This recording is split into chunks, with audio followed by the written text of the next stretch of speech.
Well, good evening, everybody, and welcome to Bourbon Neophyte. I see that people are lined up already here. Really do appreciate that. Just a little note, just so people know what's going on. I do know I have some people that are lurking in chat that are new. There is this thing called subscriber mode is on, so you have to be a subscriber in order to comment and chat. That's the way we keep these bots out of our chat so that we can continue our discussions undisturbed. Also, when you are a subscriber, you'll have a little bit of a break in between your chats just so I can try to keep up. Doesn't always work, particularly when the chats get rolling. But also, if you are watching and you haven't subscribed, please go and do so and click on that bell so you get all the notifications and make sure you hit that like button. So I'm sure glad to see everybody popping in here. It is getting busier, and busier. But just want to say hi to some people that have been waiting. I know Five Fingers, Evil Will, thank you for being here. Big Vic, I know you're busy going to work. Really do, or going to bed because you got to get up and go to work. Sorry about that. I'm too far ahead in chat as I'm highlighting, but I've also pinned the link. So people are in chat and want to contribute and actually be on live, you can. You just have to click on that link. Ben, cheers. Nice to see you. Let's see. Distillery Report calls Grant release for Dreamland straight whiskey, 100% hard red wheat. Never heard of that at all. Aged a minimum of 36 months. Well, that's got to be a real classic. Scott, cheers, man. Thanks for popping in. Jack, cheers. Hey, I know you will, but I'll be in touch with you. We'll chat. John, what's up, brother? Thanks for popping in. Ken, nice to see you. Hope everything's good down there in the land of Oz. Dan, as usual, great to see you. Cheers. Stacy, what's up? Kind of late there on that East Coast, but always appreciate you here. That's for sure. Marty, I know it's late for you. I think that's one of those automatic posts you just set. And I'm kidding, but really appreciate you being here. That's for sure. Steve, nice to see you. Cheers. Hey, Eric. Great to see you here. So, tonight, since it is now fall and I've officially wrapped up my camping season, so this weekend I officially closed up my trailer and put it in storage. And when I left here yesterday, I decided to take some bottles up to some friends, to which, as you know, and if you've heard me say from time to time, that I bring different things up there for them to try, and I listen to what they have to say, get their opinions. I don't offer mine. I want to hear what they have to say about certain bottles when I bring them up. But being that it was fall, there's always this thing where there are some people that don't drink rye until about this time of year, or the weather changes for them to where it gets cooler. They do not like rye as a spring/summertime drink. Personally, don't know why. I like it. I prefer rye any time of the year. To me, they're good no matter what. But what do you think? Do you guys drink rye whenever? Or are you more of a cooler time of year, like fall and winter, that make you go, towards a rye? Like I said, me, I don't discriminate. I drink rye anytime.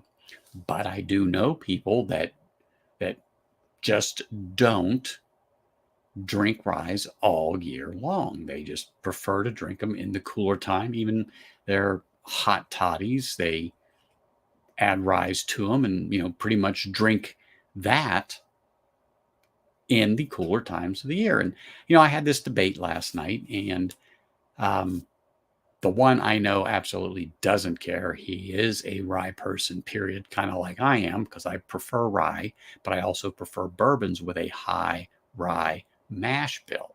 I like that. I love the way that rye spice hits the tongue with the sweetness, especially the finish of those bourbons. And I talk about Smoke Wagon a lot because I particularly like it because of the let me say that right, higher rye mash bill content.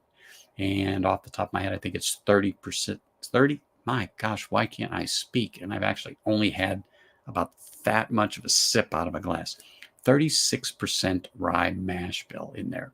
So I like that. I mean, I think that's good in a whiskey. But uh, first things first, before I start getting any more text and things on there, let me put the hat on.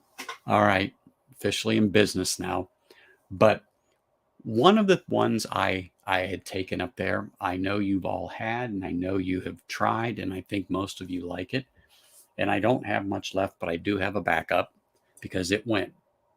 This is one of the ones I had taken. And this particular rye is one of the few ryes I get that actually have a minty taste to me. And I actually have some in the glass. And as a matter of fact, it's one of my special glasses from, if you can see that, it's Whiskey Encore. And yes, I am wearing one of their shirts, and I'm going to get rid of this. I don't know why it's up there, but we're going to change that. And I apologize. I just honestly noticed these are on there, and I forget somebody asked me about this a while ago, so I put them up, and there we go. Now we got rid of that. Boom. Here we go. Here we go. Now we're back. Everybody knows it's me. But anyway, like I said, this is one of the few that I get the actual mint on. Most ryes don't give me that not. And I don't even get a lot of dill. And the only times I don't even pick up dill in a rye, but there's a lot of people that do pick up a dill taste or that mint note on the palate from a rye. I do not get that a lot. And matter of fact, most ryes I drink, I don't get that, nor the dill. But the Elijah Craig definitely gives me that mintiness on the finish, and it comes late, but it works its way in there, and I get that mint on the palate. And I like it. I don't have a problem with it or anything like that. I think it's all good as far as that goes. Hey, Z-Man, cheers. I saw you pop in there earlier. Sorry, but I've got to beating my gums. Brian, cheers. Slapshot, appreciate you being here. Mr. Whiskey Shits, cheers. Congratulations on that bottle from Liquor Lineup. I think you said it was the F batch on there from them, but I won't give it away. If anybody's in here who hasn't went over and watched a episode of or a stream of Livewire Whiskey, you need to do so and make sure that you like and subscribe to that channel if you haven't already. But yeah, you were lucky. I was entered into the drawing too, but didn't get anything. But that's how it goes. Story time is here. Cheers, Shane. Thanks for popping in. And Tim Evans. I am actually going to be talking about a little distillery in Illinois next because it was a rye that I had purchased a little while ago, but I took it with me when I went up north, and I offered it because I said, this is something different. And it's not like an Elijah Craig. It's not like a Knob Creek rye. They're a smaller distillery in Illinois, and I discovered them about 2 years ago, and it was one of the bottles that I had purchased, and it is Few Rye. It's a straight rye, and this is 46.5 ABV, so 93, 94 proof on there. So it's okay. And let me just say this. It is a more of a craft type boutique little, this is my opinion, distillery in Illinois. It is different.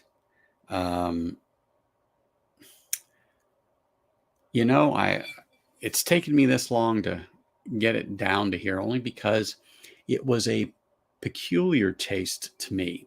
It was something to me that I don't know, it just didn't quite hit it. But as the bottle opened up over time, this rye actually improved with time for me. So I actually liked it, and it isn't bad. I'm not going to tell you to run out and buy one. Sorry, few, but yeah, it just I don't know. It just there's just something about it. It's a good sipper. I was sipping on it last night, and I was listening to the opinions of others, and one of the things they said they thought it was good, but they thought it was light, and they didn't think it was near as viscous as the Elijah Craig. Now, I don't know if you guys noticed that in Rise. Some people don't pick that up, just like they don't pick up mint or dill.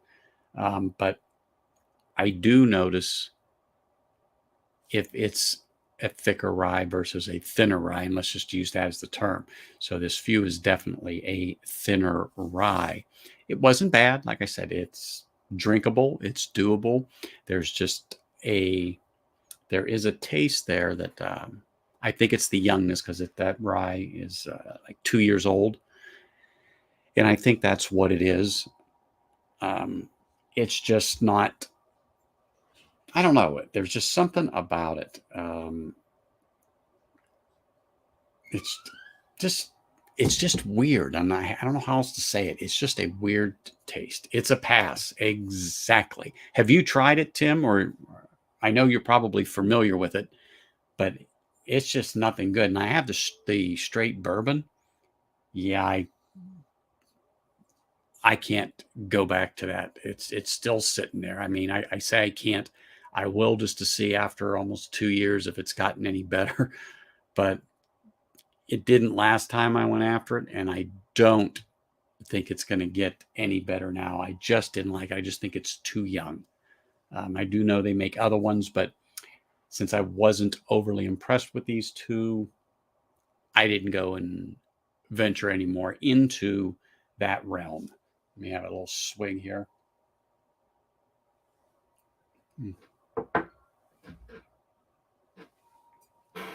The next one I took them, which I really like, is the High West. Oh, let's get it to focus. There we go. The High West Rendezvous Rye, which is really good, which is 46% ABV. And they liked it. I liked it. I actually haven't sipped this for quite a few months before I passed this around yesterday, and it was good. It's always good. It's been I just love it. Just love it. Yep. Okay, good. So then you've had a few others than let's just say the two I've got. Okay, good. If you're telling me, I'll go with yours, because I understand your palate, and yeah, it just, for some reason, that particular one. Okay, hold on. Let me go down here. Yes, that hat is stuck with me because of you. So I can't get rid of it. But Heaven Hill, I knew that they were bought out. I knew that they were bought out. I just didn't know it was Heaven Hill. So maybe they'll add a little bit of an influence on that and change that, hopefully for the better. But I'm going to have to wait to see and get a few people to try them before I even think about going back to it. Z-Man, what's up? Man, you're sounding like one of those droids on Star Wars again. I thought you got that thing all ironed out.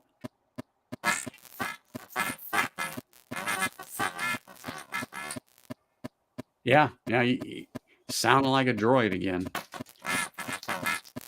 Maybe have to, whatever you did last time for. I don't know if you signed off, signed back on, or whatever. But yeah. Yep. Give it a whirl and see what happens. Hey, Mark, cheers, man. That's what it sounds like, doesn't it? Sounds like he's in witness protection over there, but his droid voice. But he gets that, and then he clears it up, pops back on, and it's good. So I don't know what it is that he does. What's up, man? Hey, what's So up? what was that? What was that? What was that one that you guys won on for that smoke wagon?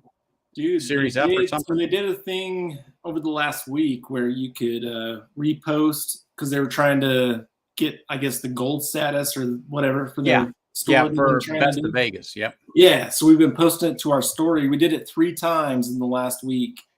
So that gave us 3 entries, and we won a freaking smoke wagon experimental rye, which is the barrel strength rye. Mm-hmm. Yeah, we won that today. Freaking awesome. Cheech had one, but I don't remember what letter he had. I think it was E as in I Edward. think he said E, yeah, and I think this one is F. I was going to say, they also said it doesn't have the something about like the barrel toasting, whatever. Which so the barrel's not charred? Yeah, it's like they don't have the char info on it. Oh! I was like, well, I don't know if this particular bottle doesn't have that or what, but basically they said it's kind of a unicorn based on that. I don't know. Who knows? Hey, it's a 9-year freaking MGP rye barrel strength. Like, it can't be bad, right? No. I like MGP, so I would have to say no. Yeah, I'm pretty freaking stoked about it, and we probably need to have a pickup man. Yep. I'm gonna shoot him a message and see what they say. Oh, they'll let me pick it up, but I mean, just let me know. It won't be a problem. And well, I don't know if we won the opportunity to buy it or if we just want to find out. Yeah. And then either way, we're getting it. I was gonna say, yeah, just let me know. And yeah, buddy. I always swing up to Salt Lake, or that won't be a problem. Yeah, you're here all the time, right? All the time. Yeah. Matter of fact, I was close to you just this weekend. I just didn't continue on north. I could have taken a couple-hour drive and got there, but it was busy. Dude, I would have met you in the middle. Just saying. Yeah, absolutely. Absolutely. But anyway, so I closed up my trailer and I took a bunch of ryes up to share with everybody, and because I know they haven't had any of them, and they really loved the flight that I had brought up. I mean, I had 6 bottles up there, and we sampled them all a couple of times, and got their opinions. And you may have heard me say earlier that there are some people that won't drink a rye spring and summer. To them, it's not a spring and summer drink. They only drink it fall, winter, in the cooler months. Well, doesn't make a difference to me. I like them year round. Yeah. But there are people that just have that preference that they just don't feel that it is the drink for the warmer months. I think whiskey's the drink for every day of the year, every month, no matter what it is. We all have our preferences, but if that's what you like, that's what you like. I mean, some people like to switch it up with a cocktail or something. Yeah, and I'm not a cocktail person. I drink it all neat. Very, very rarely on the rocks. When I say very rarely, very rarely. As a matter of fact, I can't think of the last time I have any whiskey on the rocks. Can't. Whiskey stone, yes. Just to bring the temperature down a little bit, but no ice or anything like that. Pretty much room temperature, and away I go.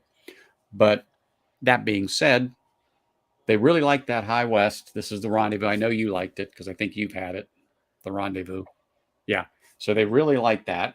And so I also brought something that I know Bourbon Battalion loves.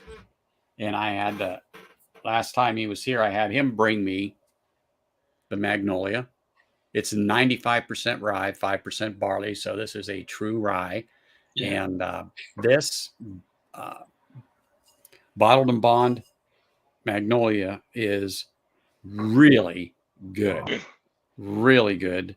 It's a little distillery out of Ohio. And, he was touting this So I said, next time you're out here, make sure you get me one. So he did, and he sent it, and I have been drinking it sparingly because I really, really like it a lot, and they loved it. There he is.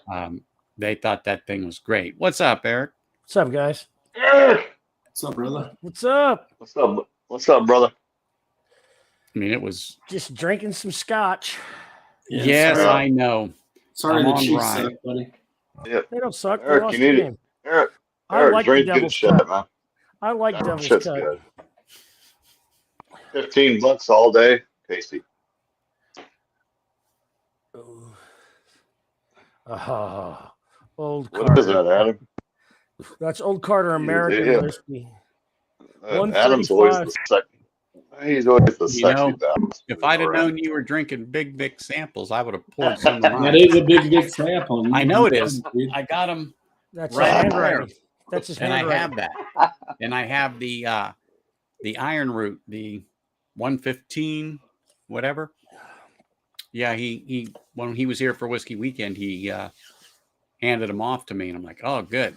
I just haven't grabbed them yet, but I know what that is. It's a Big Vic sample. Yeah, this old Carter one is great, dude. And then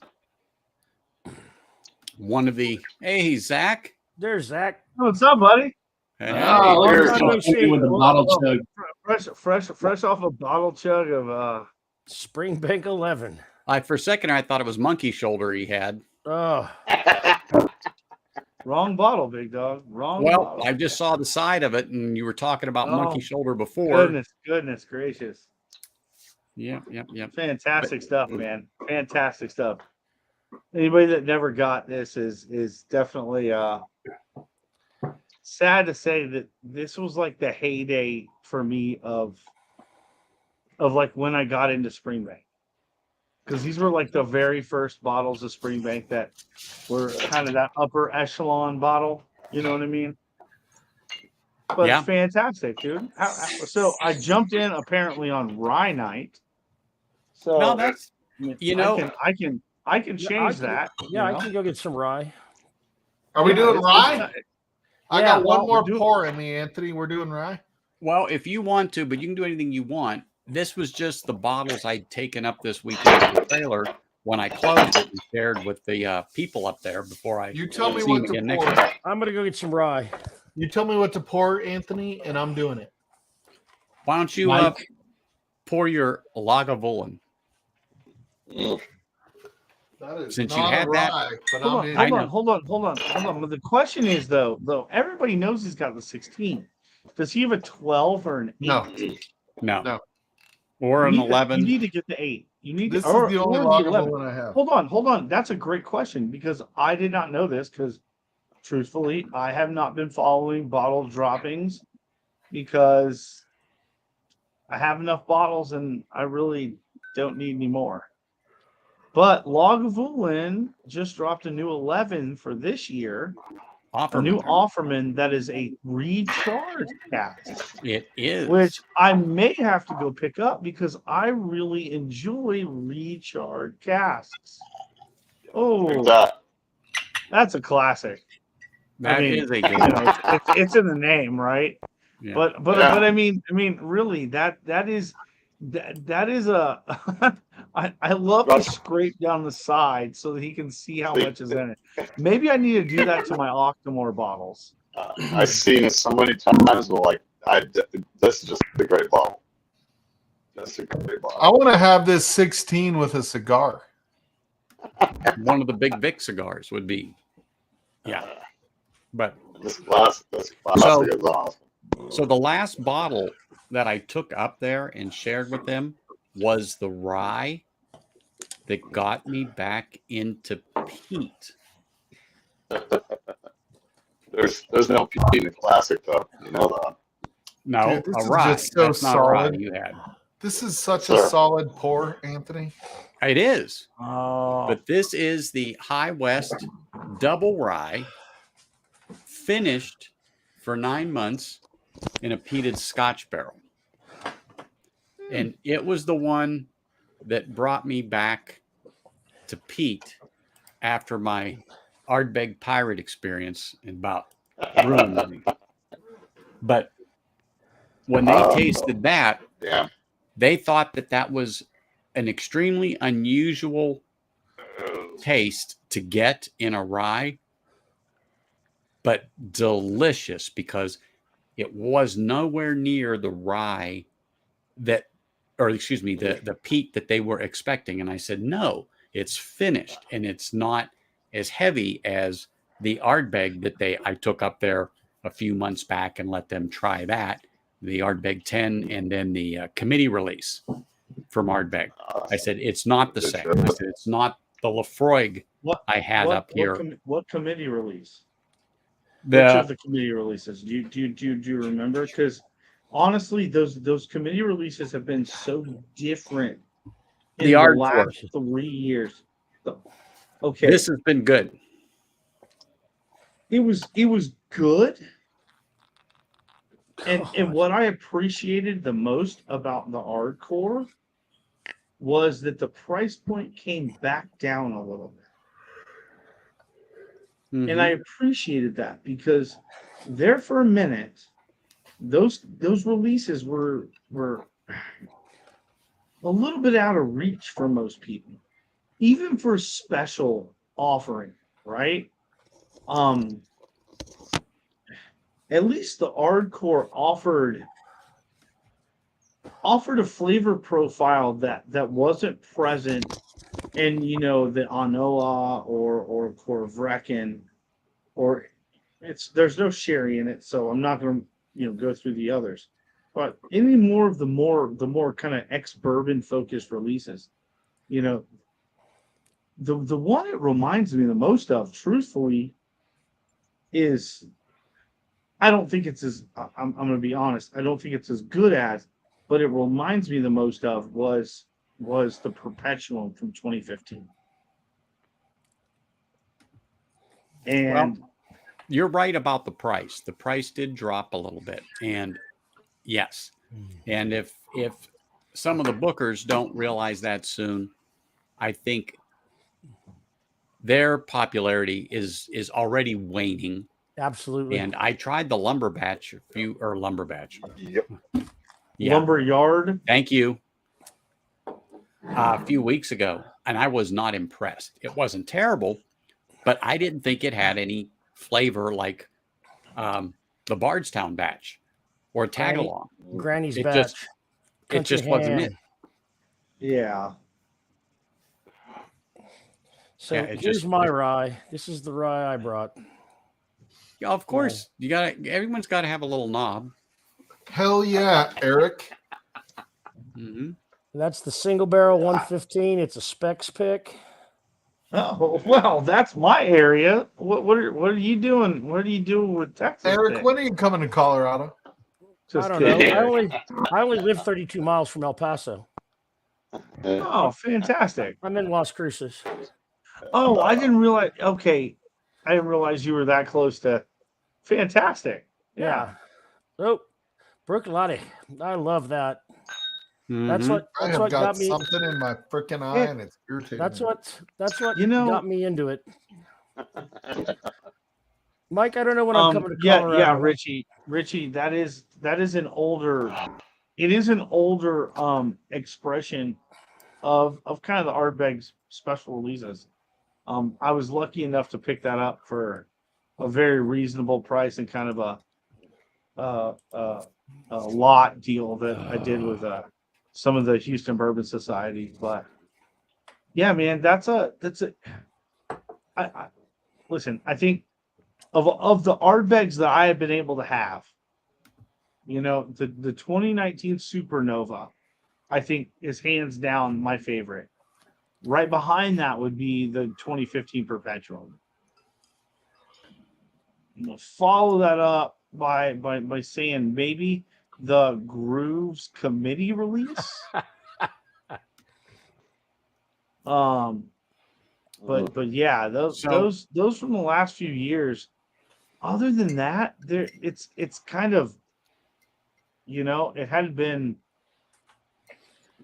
as great for the money. What is it? What was the one they did for the Core, the very piratey one. Arg. Yeah. Ardbeg. Ardbeg, Yeah, right? exactly. And that was at $180, even for the regular.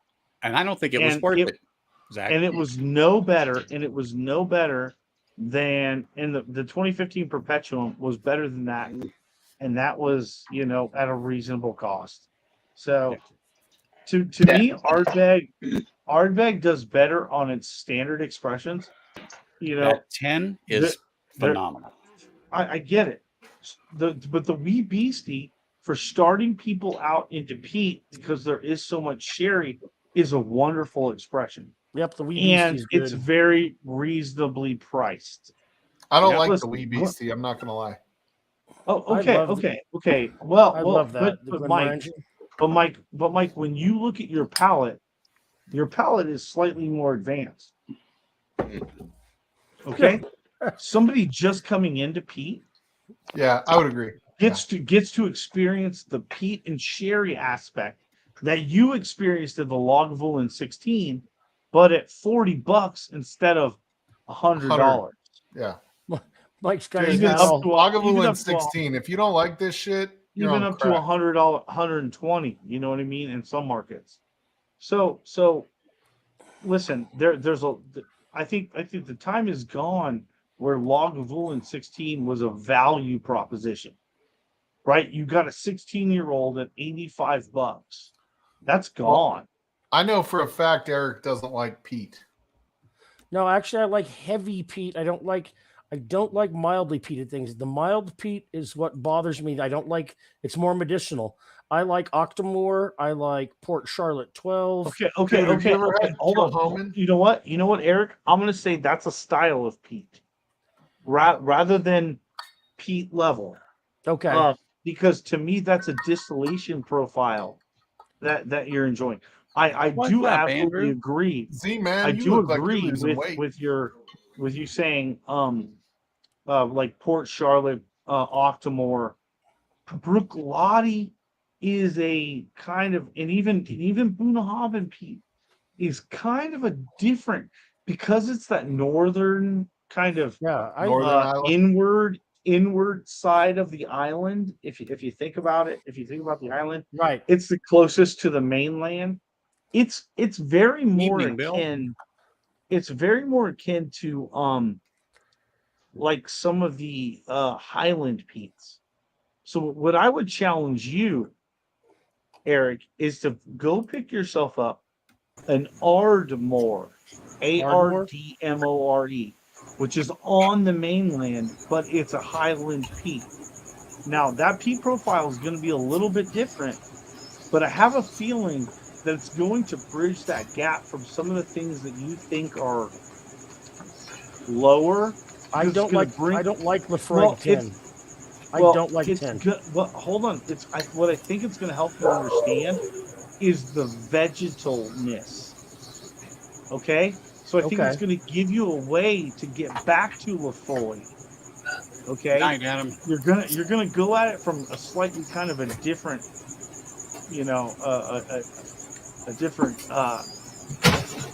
way to get around there, because I think what you need to understand is the vegetalness that hides in Lefroy. Okay. You're getting caught up on a lot of the. I will say, I feel like Lefroy is a little It more. certainly is, John. I feel like Lefroy is more advanced. It's not, though. It's not. It's just a flavor profile that you need to understand. But I do feel like it's more complex, though. It's a little like you can't just go into Lefroy. You have to appreciate the complexity of it. But let me finish, because depending, and Bobby says it a lot when we talk about cigar, our flavor profile, the heritage that we're bringing to these. Damn it, Matchville! What the hell are you doing over there, making all that noise? Whether it's cigars or whiskey, we're bringing our own heritage into that. So whatever we're already familiar with. So probably Eric is extremely familiar with using mesquite and barbecue. Right. Okay, so which to me relates more to the Bruichladdich, the Bunnahabhain, even some of the independently bottled Kalilas and stuff like that. Right. He can get it because it's more barbecuey. It's the burning wood aspect. It's the creosote note. Right. It's that exactly. But that creosote note, honestly, can get you to that tarry note that's in Lafroig. When you identify that in your brain and you say, "Oh, I can identify that creosote note," now you can understand that tarry profile in Lafroig, and that will help call you. Me a tard? No, Yes. I did not. I was just checking. It's okay. Listen. I gave Eric a way to go up and around and come back to that lower side of Lagavulin, or that lower side of Lafroig, because it's a very, very different style of peat. It's such a, I don't even know the right word to use, but it's such a mind fuck to get your brain around it unless you're just 100% open to the experience. There's a single malt that's made in Santa Fe, New Mexico called Colkegan. Colkegan is fantastic. And he smokes his with pinon wood. And I've got a bottle of cask strength downstairs, and that's literally one of my favorite smoky. He does it in the same style as Scotch. Yeah. But with the pinon, because the pinons it's the pinon that I really like. It's such a very different. But I think still that's more aromatic, right? Yeah. And I'm going to really jump off in a second in places where nobody likes is I like Balcones, and I like the Balcones Brimstone. I mean, you're from Texas. Fuck, I'm leaving. A lot of people don't like Balcones. I love Balcones. Highland peat is just good. I agree with Ken. Listen. Highland peat is so friendly. It's such a friendly smoke. But there is nuance in that smoke. That I think a lot of people overlook. There's a lot of vegetal. There's a lot of vegetalness in that. God, that was the weakest. Good shit. Damn it. I hated that I had to fucking do this shit. What did Stahl do? Whatever. Here. Beat me in the head with it. Yeah. Fuck. Yeah. Oh, fucking dick. So no. I mean, Eric. It's all. I'm gonna have to grab another cigar. Oh, there we go. There we go. It's Wonder Twins unite. No, it's God and Adam. But no, I just think that like there's so many people that discount. Like I don't like this. Well, it's like figure out why you don't like it. Like identify that one little thing that's inhibiting you, and figure out a way to get there. You know, it's all whiskey is good. Some is better than others. Yeah, but all whiskey is good. So when it comes to like smoke, peat, whatever you want to call it, if it's peated, everybody's different. I mean, so Orkney is completely different when it comes to the smoky flavor of a Highland Park. Sometimes, I've had some indie bottles of Highland Park that you would go, holy shit, this is a Highland Park smoke. Like, whoa. I gotta bail, guys, but I appreciate you guys. My wife has to go to the doctor in the morning, and I gotta make sure I'm ready for her. All right, Saul. Have a good one, buddy. Hey, ciao, Bella. Cheers. Thanks, Mike. Anthony, for having me on. Appreciate you, buddy. Cheers. Anytime, man.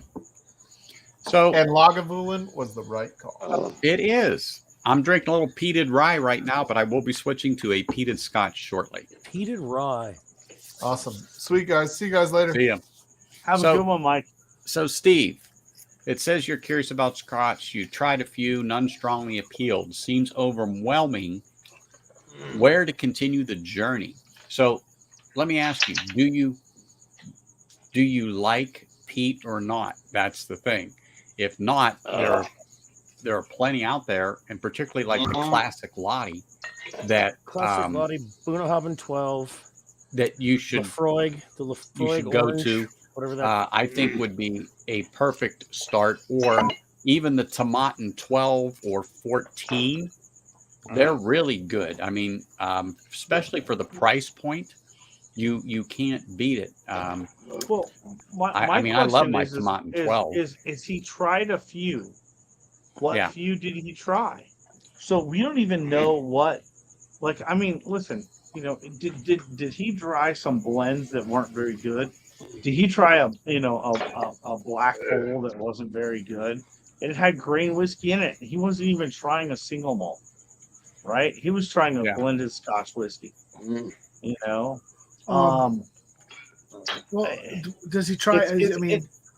It's hard to kind of maneuver someone to not knowing what they've actually went down the road with and tried. Kind of had. So Bill, like, what have you had that and listen, I would say, what did you have that you really didn't like, and what was the one that like kept you asking the question? I know that I don't necessarily think that this is the best thing, but how can I get there? So something still put a hook into you that got you to come back, and I'm trying to pull that out. That is I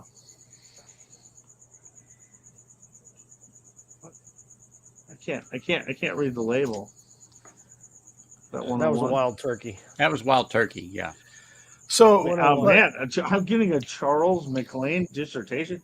Wow, that's like, I appreciate that. Like,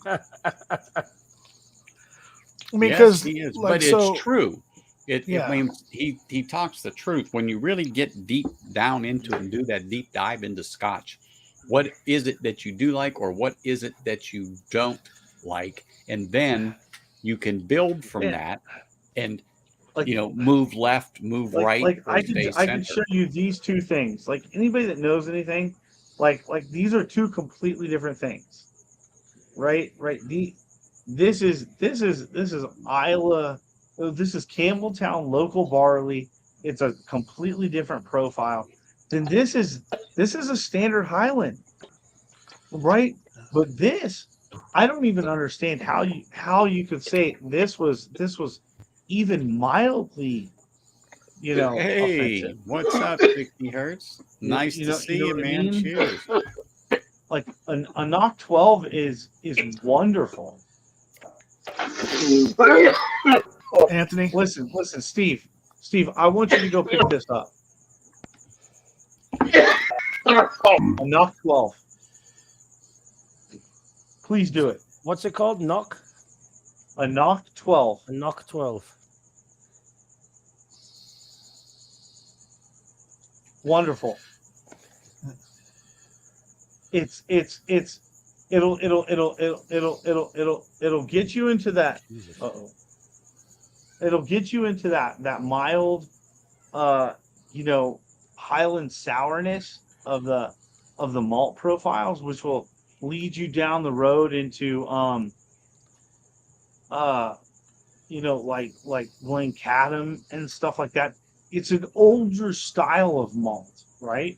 That malty sourness is kind of an older style of malt, so it kind of does take a little bit of something to get you into it. It did for me. It took me a while to understand it, but this right here helped. This right here is classic. There's a hint of Highland smoke in there, but there's all this malt sweetness and honey undertones. It's just fantastic. And even it's naturally presented. No color. the thing that's interesting to me is even in what they call non-peated scotches, because of where the water runs in Scotland, you still get a raw peat flavor in even Bruichladdich or any of those. There's an undertone of the peat that the water ran through and drew all those nutrients out of. I mean, that's the terroir. The terroir of Scotch comes from the water. I mean, it comes from the peat. It comes from the raw peat, and then sometimes they'll cut peat into blocks, dry it, and then use it to smoke. And I really like that very slight peaty, watery taste. That Hey, you can Jeff, get cheers, from man. the water. It's delicious. Longest House of Dragons episode ever. A knock technically it calls itself a Highland. So for those that don't know, if you're in the Speyside region, you have the choice to call yourself a Highland or a Speyside. But if you're in Speyside, then you have the choice. But if you're outside of Speyside region, then you can only call yourself a Highland. I'm Midlothian. It's confusing like the rest of the SWA's regulations.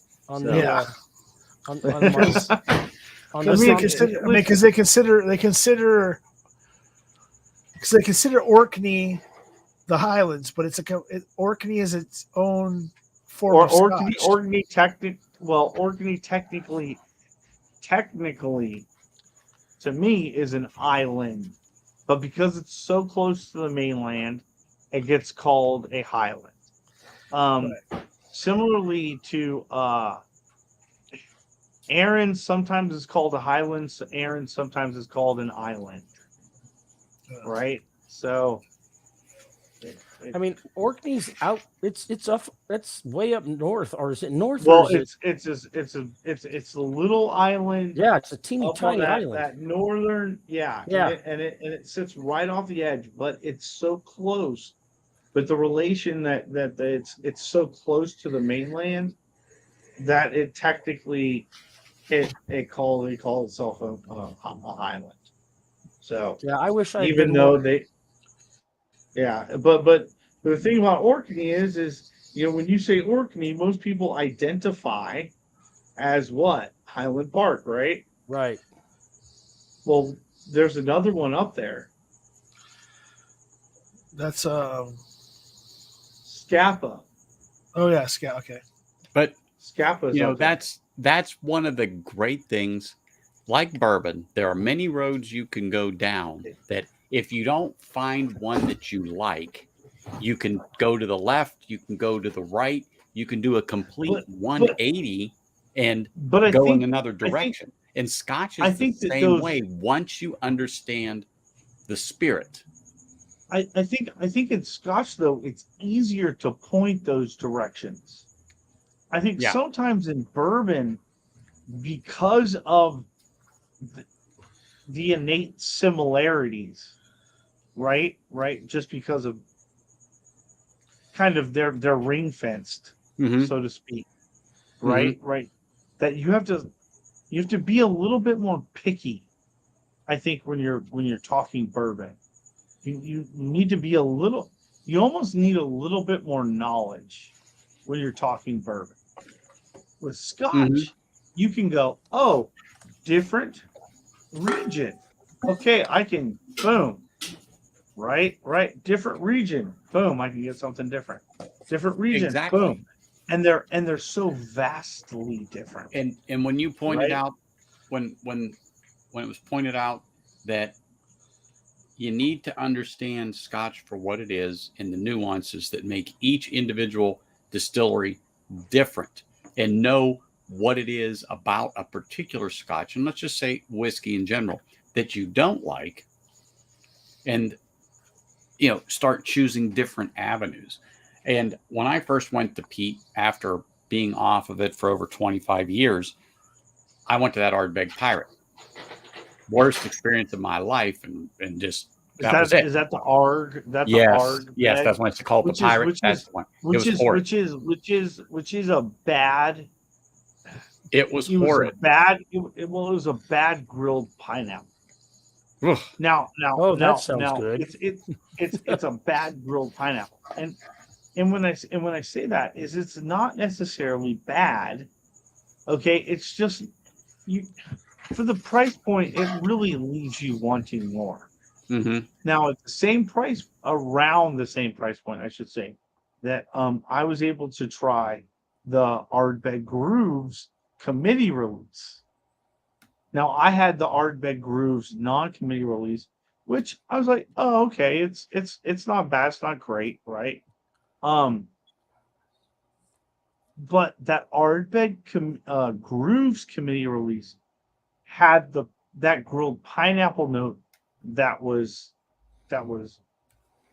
palatable and I shouldn't even say palatable. I say that that was enjoyable, right? Where the Ardbeg was trying to get to this fake pineapple, Mm-hmm. right? That's kind of what it felt, right? Whereas the Grooves, it's like the whiskey kind of led you to this grilled pineapple. And I was like, okay, that's tasty. Like it was one of my favorite pours of the night. I mean, I was like, wow, I don't even like pineapple. I'm not even a pineapple guy. I don't even really like it. I didn't even get that out of that bottle. That's for damn sure. But it's that's our. Well, I bought that for like $5 for a projector screen, but it's too freaking thin and it goes right through it. Who was that? Who was wasn't that? me. Wasn't me. I know it wasn't Stan. He's muted. Stan's muted. He didn't He's been unmute talking, himself. but he hasn't unmuted himself. Yeah. Okay. There you go. That was I wish I had been more into Scotch when I was stationed in Germany. I actually dated a girl from Edinburgh for a while, and I wasn't into it. I mean, I was into Scotland. We went to the Orkney Islands. We went and stayed in Stromness, which is, God, what a beautiful, beautiful port town. And she took me to some really cool distilleries, and she was charming as hell. We get to drink some really old Scotch, and I was like, eh. Yeah. Pearls before swine.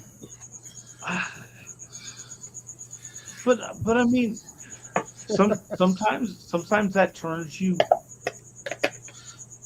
into someone who appreciates it. Sometimes it doesn't. Mm-hmm. Right. It's almost that's why I never. And I won't say never, but I mean, I really won't pour an old Scotch for someone unless they understand what new Scotch is about. Yeah. Right. Because otherwise, you don't have an appreciation for that time that it's spent in the cask. Right. I went there. I loved Scotch and Scottish ales. I thought they were the best. They make a wee heavy, which is a really heavy Scottish ale that I love. There's a brewery here Very in town high ABV. that makes his own wee heavy, and I like Scotch ale. I like Scottish ale, and there's a big difference between the two of those. But I just never got into the Scotch, and now I wish I had, because I'd have been miles ahead. You can't look at experiences, as other than a point in time. Yeah. Because now you're beating yourself up for no reason. Listen, Eric, your bourbon journey is what has brought you back to Scotch. Yep, it absolutely and is. Appreciation of Scotch. Listen, Actually, I was the same way. Appreciation of everything whiskey, because I love Irish. I like Japanese. I mean, I got honestly, I got bored with bourbon. Well, and that's I was watching the Magnificent Bastards, and they were actually talking about Irish instead of Scotch, but they were talking about how the range of malt whiskeys from both Ireland and Scotland is much greater than it is bourbon. Bourbon can't have that range because it doesn't have the subtlety of flavors. because like nor does it have the flexibility of distillation, right? Because it is not, even though kind of Irish and typical Irish and Scotch, which typical Irish is a 50-50 mix of unmalted and malted barley, and then Scotch is single malts or all malted barley.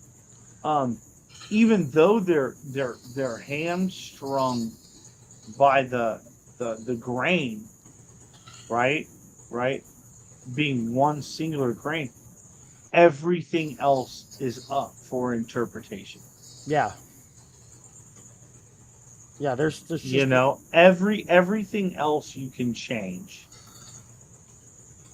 I've never even heard of that one, Tim. Old Ridgemont Reserve. Old Ridgemont Reserve is 1792's first one of their first bottles. Okay. It's the same as I want to say it was single barrel. It was their first single barrel was Ridgemont Reserve.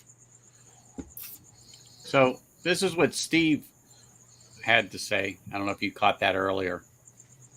I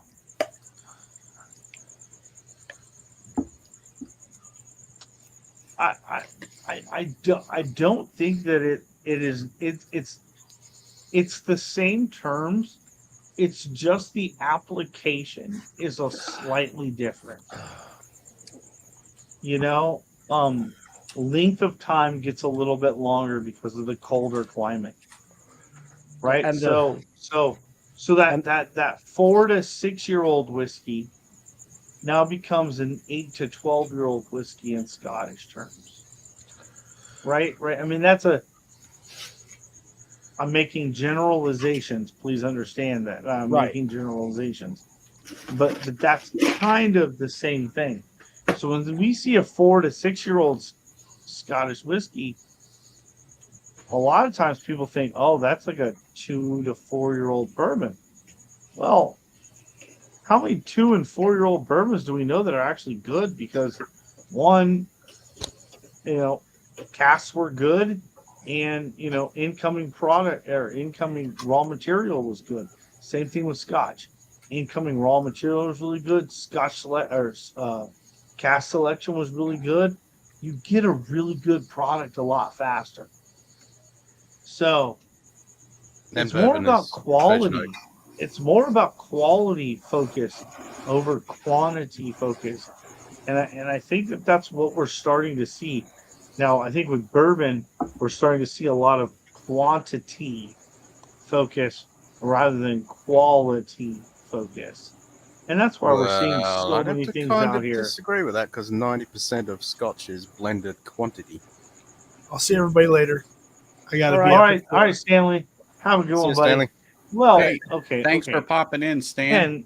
And I just wanted to pop in, show my support, and freaking just say hey. Always good to see you. And give him hell tomorrow at work. Wow, yeah, new boss coming in tomorrow. So, Ken, what's the link? What's the link for that one now, Ken? For that particular logo, I really like that. That's cool. All right, Stan. I'll get for the shirt. I've got shirts, front and back, and stickers now. That is cool. Hey, what's up, buddy? Cheers. Okay, but seriously, I'm dying here. I'm gonna go grab a water and a cigar. I'll be right back. We'll be right here. Yeah, we'll be right here after these messages. What I'm gonna pour, since everyone's talking Scotch, and I put it here. Big Erickson, chat. Oh, wait. Mm-hmm. Because that came up, and I've got to do it. Got to do it. Oh, there's that link. Let me put it back up there. So there's a shirt with that on the back, on the front, and then there's stickers as well. Now, you know what's funny? I didn't get mint off of this throughout this whole damn bottle because the peat is, it comes through on this rye. And just now, the mint came through. This is honestly, This is like the second bottle I've really gotten the mint from on a rye, other than Elijah Craig. And I'm like, holy crap. It's not that it's bad. I just wasn't expecting it. And it's, late in the finish. I'm like, on which what one? the hell? Because I thought I grabbed another glass, and I'm like, no, I've only been using one. So I thought it was the Elijah Craig. And I'm like, I thought I was drinking High West. And I go, yeah, I got peat. I can taste it. Wow. Oh, well. So High West does a peated rye. Yes, they do. It's a limited release. Oh, that was a nice pop. That was a very, very nice pop. Yes, it was. Oh, Scotch pop. That's a Diageo bottle. Of course, it's going to be a good pop. Oh, this is just here. I'll just highlight this so people can just kind of gander at it a little bit. There, here we go. Deliciousness in a glass, right there. Mm-hmm. Pete, who the fuck is Pete? Right. Oh, you saw that shirt, did you? Yeah, I like these. I've been walking down. I love your Star Trek Anthony, what year is that?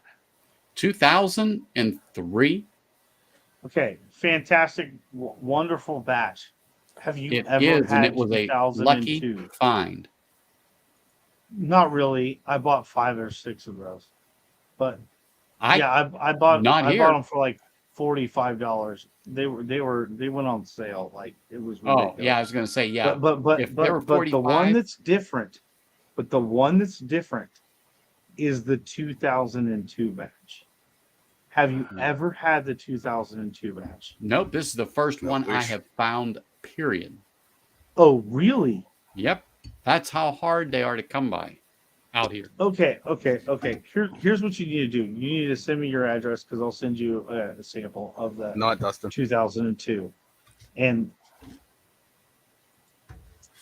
as much as I love the 2003, when I got the 2002, I was like, oh, this is the the subtle Balvenie malt profile with this kiss of peat, little bit of honey sweetness, wonderful. Pete better keep his lips off me. 03 is just kind of like amped up the peat profile, which is fantastic. Please don't get me wrong. But when I finally got, 2003 is better than 2002. You really thought 2003 was better than 02? So it is Top Shelf Dustin. Dustin, you need to bring your Scotch drinking ass on here too. Wow, that's interesting. That's actually very interesting coming from Dustin. Because I thought he would have liked the nuance on 02. All right, later, Dustin. I mean, but you know, listen. Zach, when are you on? What's your whiskey channel? I don't have a whiskey channel. Oh, okay. No. I do Instagram, and I do Wednesdays with Bobby from the Bourbon Battalion. Okay. We do Instagram and we do basically cigars and whiskey. So, but I pulled out this one, which is a Houston distillery. This was one of their first releases. This was a French oak barrel finish, which is actually a Balcones French oak barrel finish. Oh, wow! So I pulled this out. I pulled this out for Anthony because it said rye night. So I thought I have a Balcones. I have a Balcones rye downstairs. I love that. The Balcones rye is like a mint. It's like a mint chocolate alcohol. It's the most amazing thing. I keep trying to tell people, try this. Just I honestly, I think that the single barrel versions of those are actually more interesting than the standard. I want the cask strength. I really want to try. Always.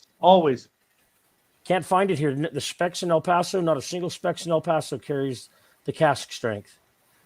They carry all the regular ones.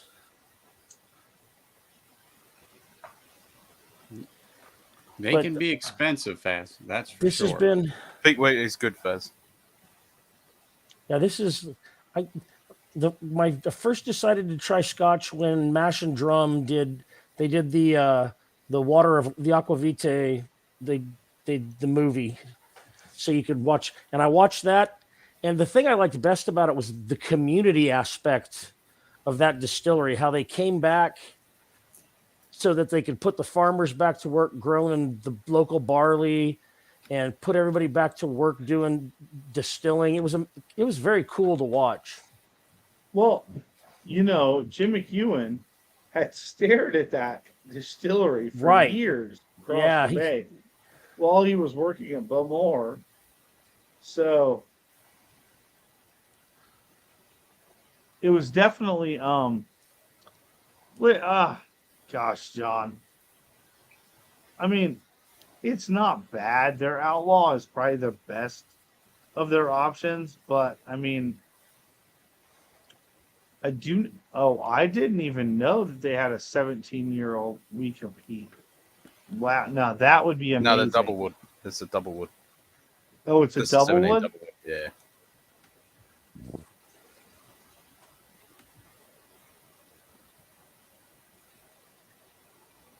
I appreciate that, Richie. I appreciate that. Yeah, this has been very, very informative. So, like somebody said, longest episode of House of Dragons ever. I'm gonna tell you this, that like this is basically what Bobby and I do on our show every single week on IG. Like we're not, and please don't take any offense to like Whiskey Tube or anything, but it's a completely different format. IG is a different format, right? So like we're limited with who we can bring on. So it's not like we can have this big hangout, right? The big hangout happens in the chat, right? It's kind of think early Whiskey Tube, right? Early Whiskey Tube, everything just happened in the chat. For Bobby and I, we're sitting there and we're going to go through this dissection of what we expect. Like we're going to pick a pairing, going to pick a cigar, going to pick a whiskey. We're going to go, okay, does it work? Initially, we kind of get into it. And if we get through halfway through our whiskey and we go, man, I was wrong. I was just wrong. You know what we're going to do? We're going to go, this is what I think we should change it to. And then we'll stop and we'll both go grab it, come back, we'll come back with a new whiskey, and then we'll go and then we'll continue on. Because the thing about cigars and whiskey is which one of these is easier to change? The whiskey. Do I want to waste all of this?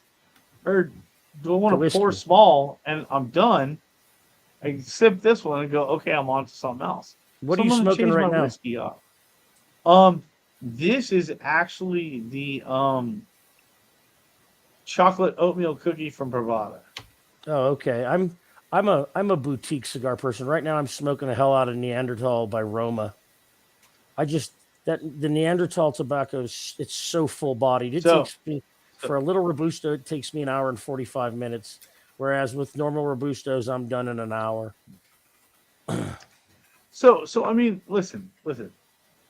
I picked something, honestly, that I hadn't had.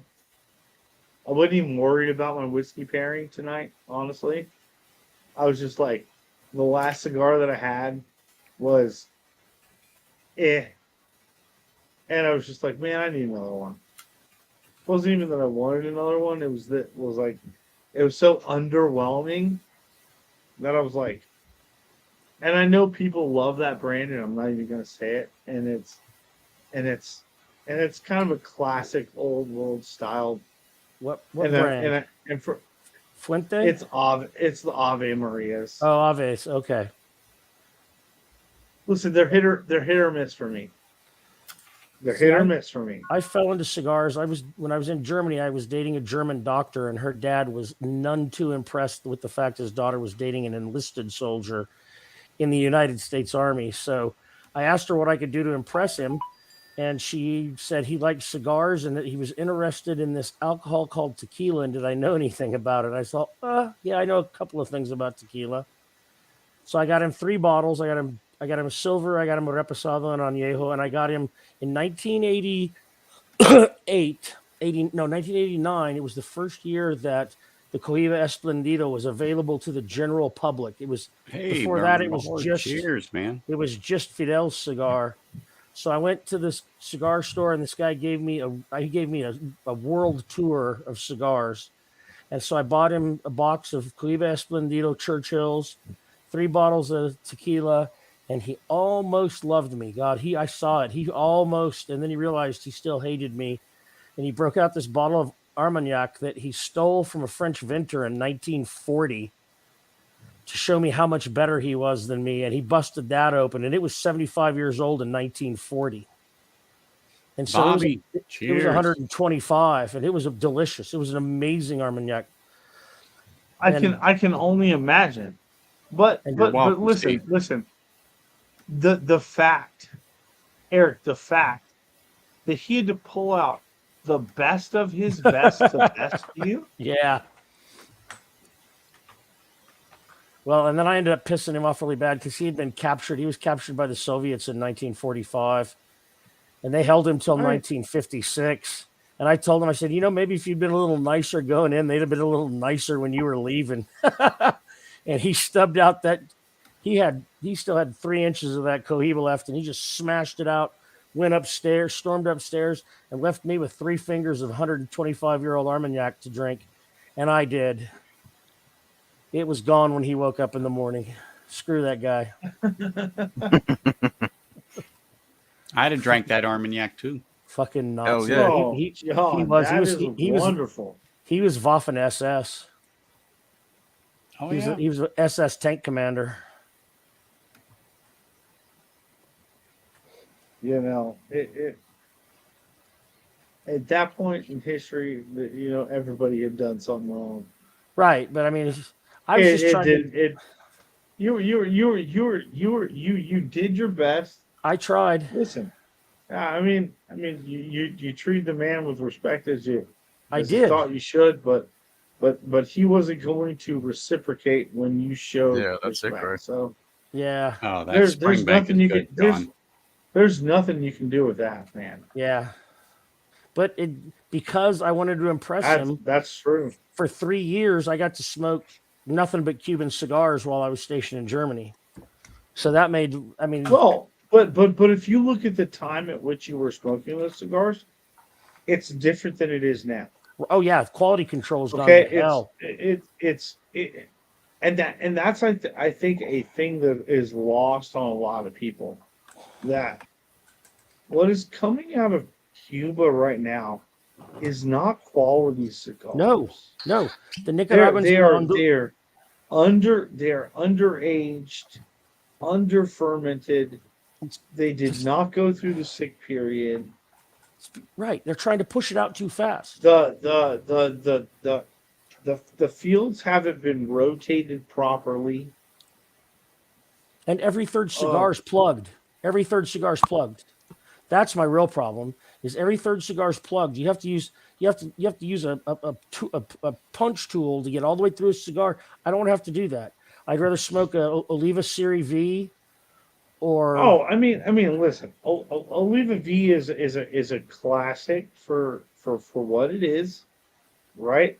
But at the same time, I think that there are fantastic cigar makers that have never made cigars until a year or two ago, right? That are coming out with cigars that are better than they had 60 years ago. Oh yeah. Everybody talks about, oh, it was so good. It was so good. But it wasn't. The quality of the tobaccos we're getting right now is second to none. Oh yeah. They know more science. Oh, go for it. That's wonderful. It's so good. Bobby, Anthony, I have gone through probably 4 or 5 bottles of that particular. That's the only one I've ever found. Listen, they came out with such a fervor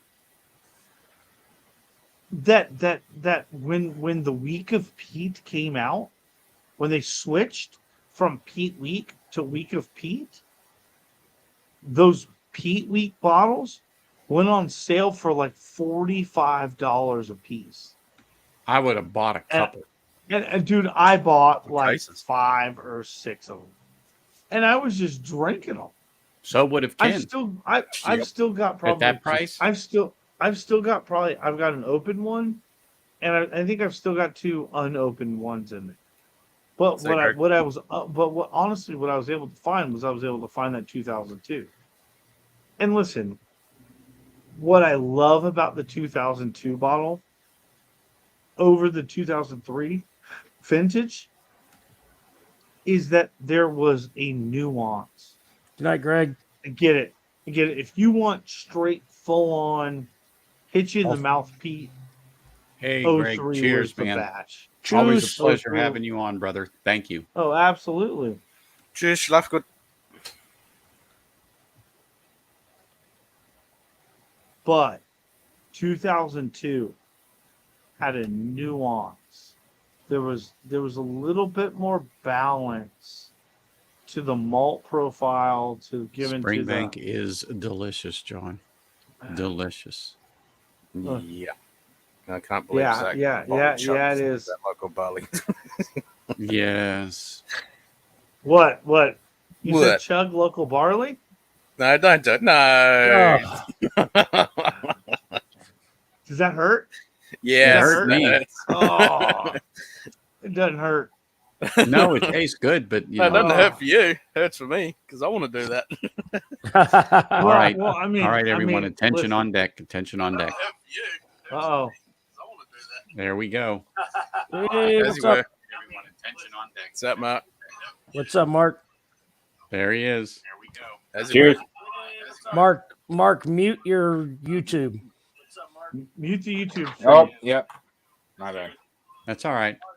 Yeah, I forget to. Everybody forgets sometimes. I got it. There you we're go. good. Hold on. Eric falls asleep on streams. Honestly, I'm surprised he's still up. Did you wake up and come back? Like, is this after? Dude, I was up on Big Vic last night. I was on with Vic last night till 3. Fucking with you. No, Eric, it's fine. I'm fucking with you. No, I did 3 grams of mushrooms last night, and it's kind of kept me awake for the last you 2 days. Son of a bitch. I'm gonna tell you that I'm jealous. I'm jealous. I've got some really good. It's called albino penis envy. Look it up. Yes, it's amazing. Yes, I know. I know exactly what you're talking about. It's so strong. Yeah.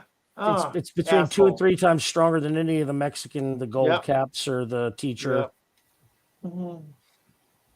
The golden teachers or anything. Yeah. Mm-hmm. Yeah. Asshole. Oh, it's so good. Oh. Yeah. Hang on. Maybe you can. What do you got? Maybe I can make you really jealous here, Mark. What do you have in your glass? I'm drinking Old Soldier. Oh. Where's that from? From here in Washington. They're in Tacoma. Okay. The distiller, the founder, his great grandfather was in the Civil War, in the Union Army, and he made this whiskey for the people in his unit, and so he has his great grandfather's recipe. That is right here. Nice. Wow.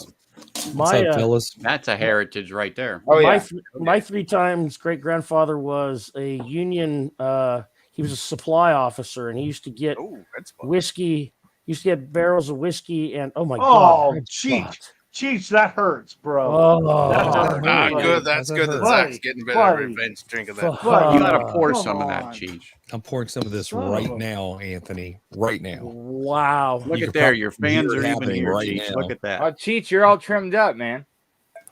Oh, yeah. So, I'm all right. Anthony, real quick, just zoom in on this so I can show this to Zach.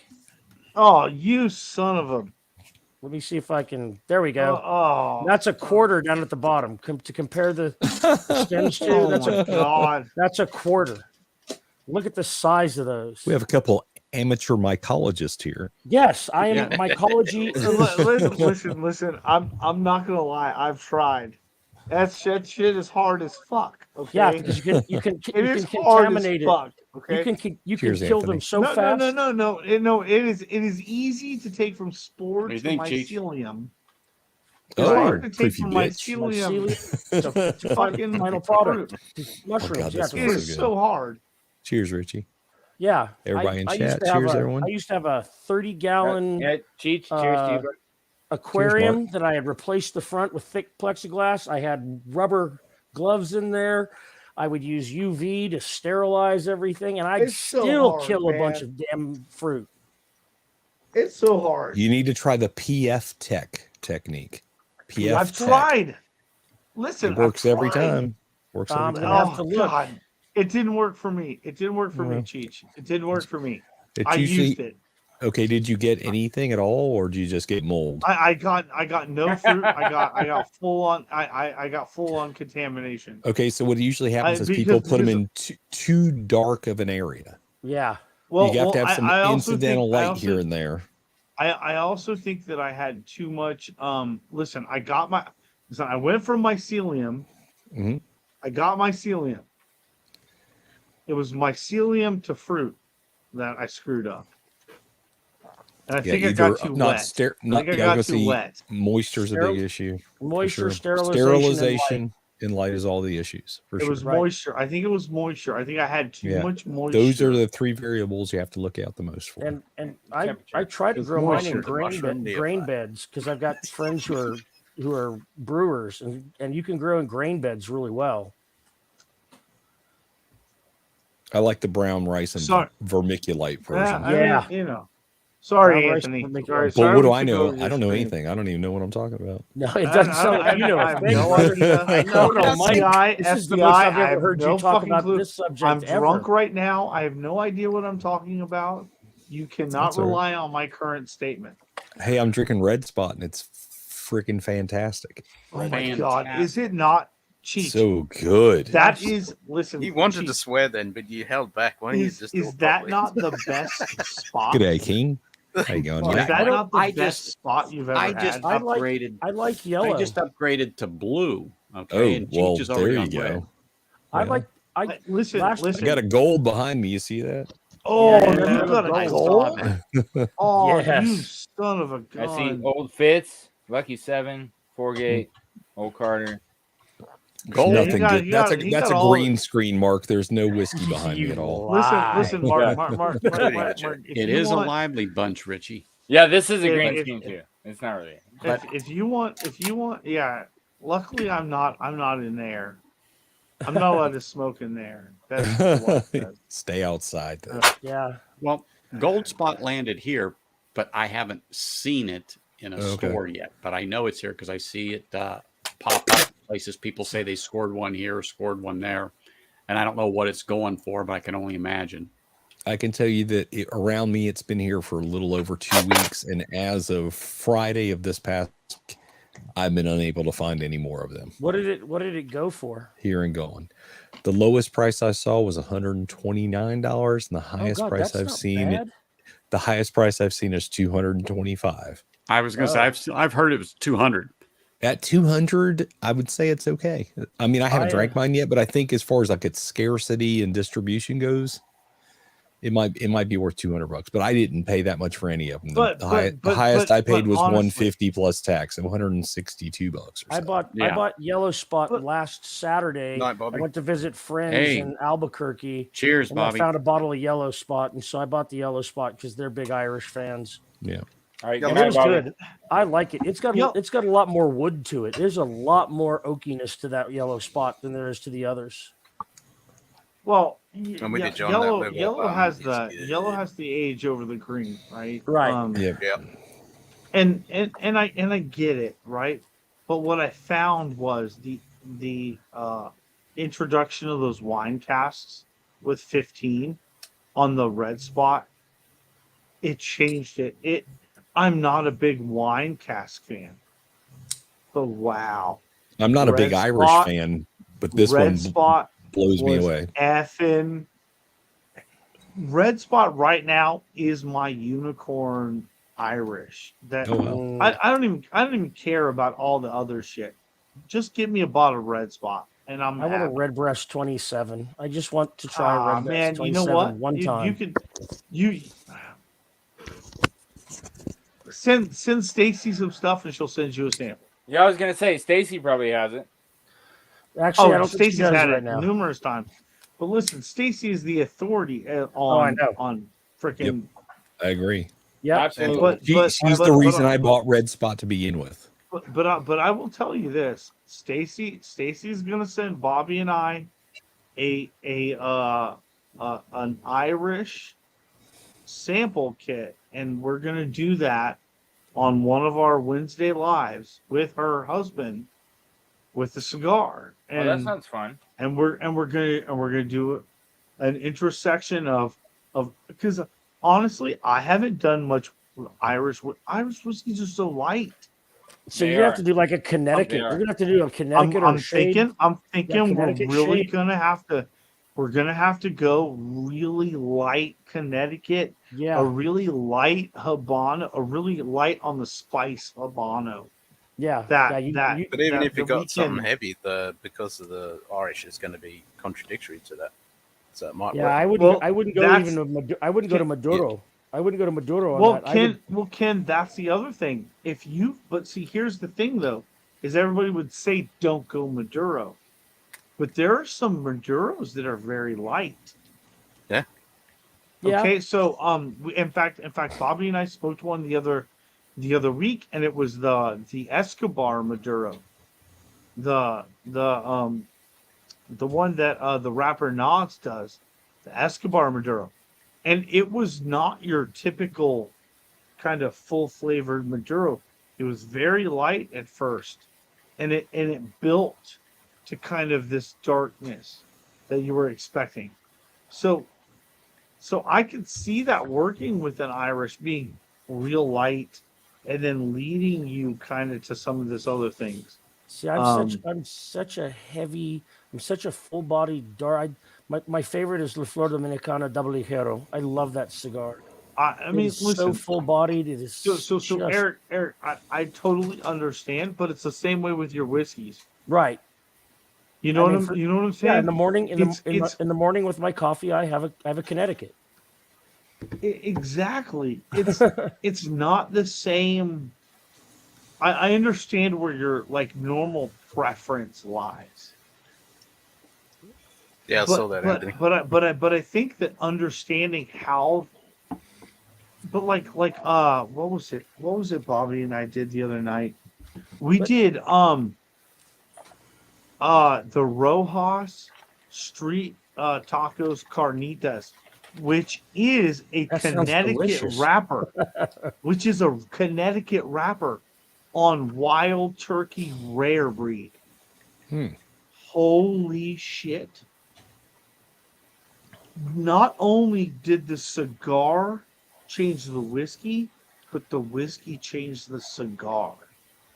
Oh, it always, yeah. You had points in the cigar where the cigar took forefront and the whiskey was here. And then all of a sudden you have this thing where you got to the middle as we got to the middle of the cigar, and then this weird thing that started to happen on the back end of the cigar as the cigar got kind of darker. The whiskey would bump up, and then all of a sudden you take a puff of your cigar, and then it would bring this thing down, and it was constantly doing this. And it was one of the most like God, I don't even know how to explain it. Like transformative kind of pairings Richie. that we had done, because we didn't expect what we got, and what we got was way more than our expectation. And like that's the whole point. That's the whole point between Bobby and I is, listen, we can pick something and be wrong, and we're going to tell everybody we were wrong. You should have gone with this from the start. It'd have been better. You know what I mean? And I think that the honesty of that, people have really, especially people from the cigar community. I think people from the whiskey community are. Well, I don't even want to say that. I don't know that they have thought as much about their cigar as they should have. Let me say it that way. They can't. They cost too much. Well, it does. It does. Well, you're into the world. Ken, Yeah, Ken. you're in another world, brother. And listen, man, if I could fucking ship you boxes of cigars and they would get through, I would send you boxes of cigars. Weekly. He would literally never see those cigars. They would never show up. I know. Oh no, I know, they'll come to the border and they'll send me a thing. Yeah, you can have these cigars if you bend over the barrel and if you pay all this fucking money. Grab your ankles, buddy. Yep. Hang on. It's your day in the barrel. That's the issue. The issue is what quantity of cigars can I send in and they would get through without taxation? Yeah, like Faz is That's the saying, question. cigars cost much as a bottle of 101, so we consider it well. Yep. Yeah, I would imagine. That sucks. I mean, it's just crazy to me to think that, you know, I this poor guy can't if y'all don't understand the prices of cigars in Australia, and the cigar that I'm smoking is probably a $12 cigar. Yeah, it's probably about $55. Here in the U.S., this would be a $35 to $40 cigar in Australia. No, and more like 50 now. 50. Yeah. I just buy more whiskey. Yeah, but I get it. That's it, Faz. The intersection of whiskey and cigars is so interesting. But that's what we do. When we do our cigar meetups, we have a feed, we have a few beers beforehand, and then we all pull out cigars and we all pull out whiskey and we dive deep. We go right into it. Yeah. And you kind of want to, have to pay $50 for a cigar. You want to know that cigar. You don't want to just sit there and smoke it like it's a cigarette. So I think we've got. You want it to last 2.5 hours. Yeah, I mean 100%. We dive into it, and we really enjoy it and appreciate it what it is, because it's not a $2 cigar. Well, I mean it's truly a luxury product. Yeah, it really is. Sad to say that I can look at a $15 cigar and go, all right, that's not the greatest thing I've ever had. Put it out, you know what I mean, and move on to something else. Yeah. Where you just don't have that opportunity, and it's not because of initial cost. I mean, you guys understand that y'all would pay a little bit more. But then all of a sudden these weird fucking taxes get thrown on top for no other reason than we don't want anyone smoking because we don't. No, it's not that. Tell them, Ken. They want us to smoke. It's they revenue. Want that money. It's revenue. Yeah, it's all revenue based. Well, but you can't tell me cigars is now cigarettes. I would agree with you. It's any vice, anything that they can tax as a vice is what they go after. They go after the revenue stream. It's a revenue stream. It's a huge revenue. Yep, that's the amount of money they get in taxes and how much they spend on anti-tobacco is ridiculous. Yep. Oh, should we answer Richie Z's question? Yes, I answered him. Okay. Yeah. And I agree. What he wanted to know is this. I have a couple. I like the Calumet 16, not to be a bandwagon jumping, but that's really good. But the Lucky 7 proprietor 14-year is pretty. Oh, I fantastic. know that's a good one. Everyone's telling me about It's that. pretty fantastic. I so want to go to ASW. I watched. I think it was Mash and Drum. He did a thing with them, didn't he? Yep. At one point, I'm really interested in theirs. The Georgia Heartwood and then a couple of their others just sound really good. Night, to me. Steve. Thanks for popping in, brother. You've had it, haven't you, Cheech? Yeah, I've had a couple samples. I'd like to go there though. What's your opinion? It's I liked what I've had. I forget which one I had, but I've had the Fiddler, which was good, and then I had something else. I can't remember what the other one was, but it was also good. It was a pick from a store in Georgia. So yeah, I'm a boutique cigar smoker. I like boutique whiskeys. I kind of like the guys that are experimenting on the edges and stuff. yeah, the craft whiskey game is pretty cool. Yeah. There's some good shit out there in the craft world. Yeah, and then those regional varieties that you don't generally get. You know, right. If you find a good one. Right. And you know what they're going to do, Faz? They're going to push that tax onto somewhere else because they're going to use it straight up. Well, they'll just find a new way to get more money. Let me ask you a question. Wouldn't they be smarter letting more cigars in at a lower tax rate? Yeah. That's how capitalists thinks. Yeah. That's not what's going on in Australia.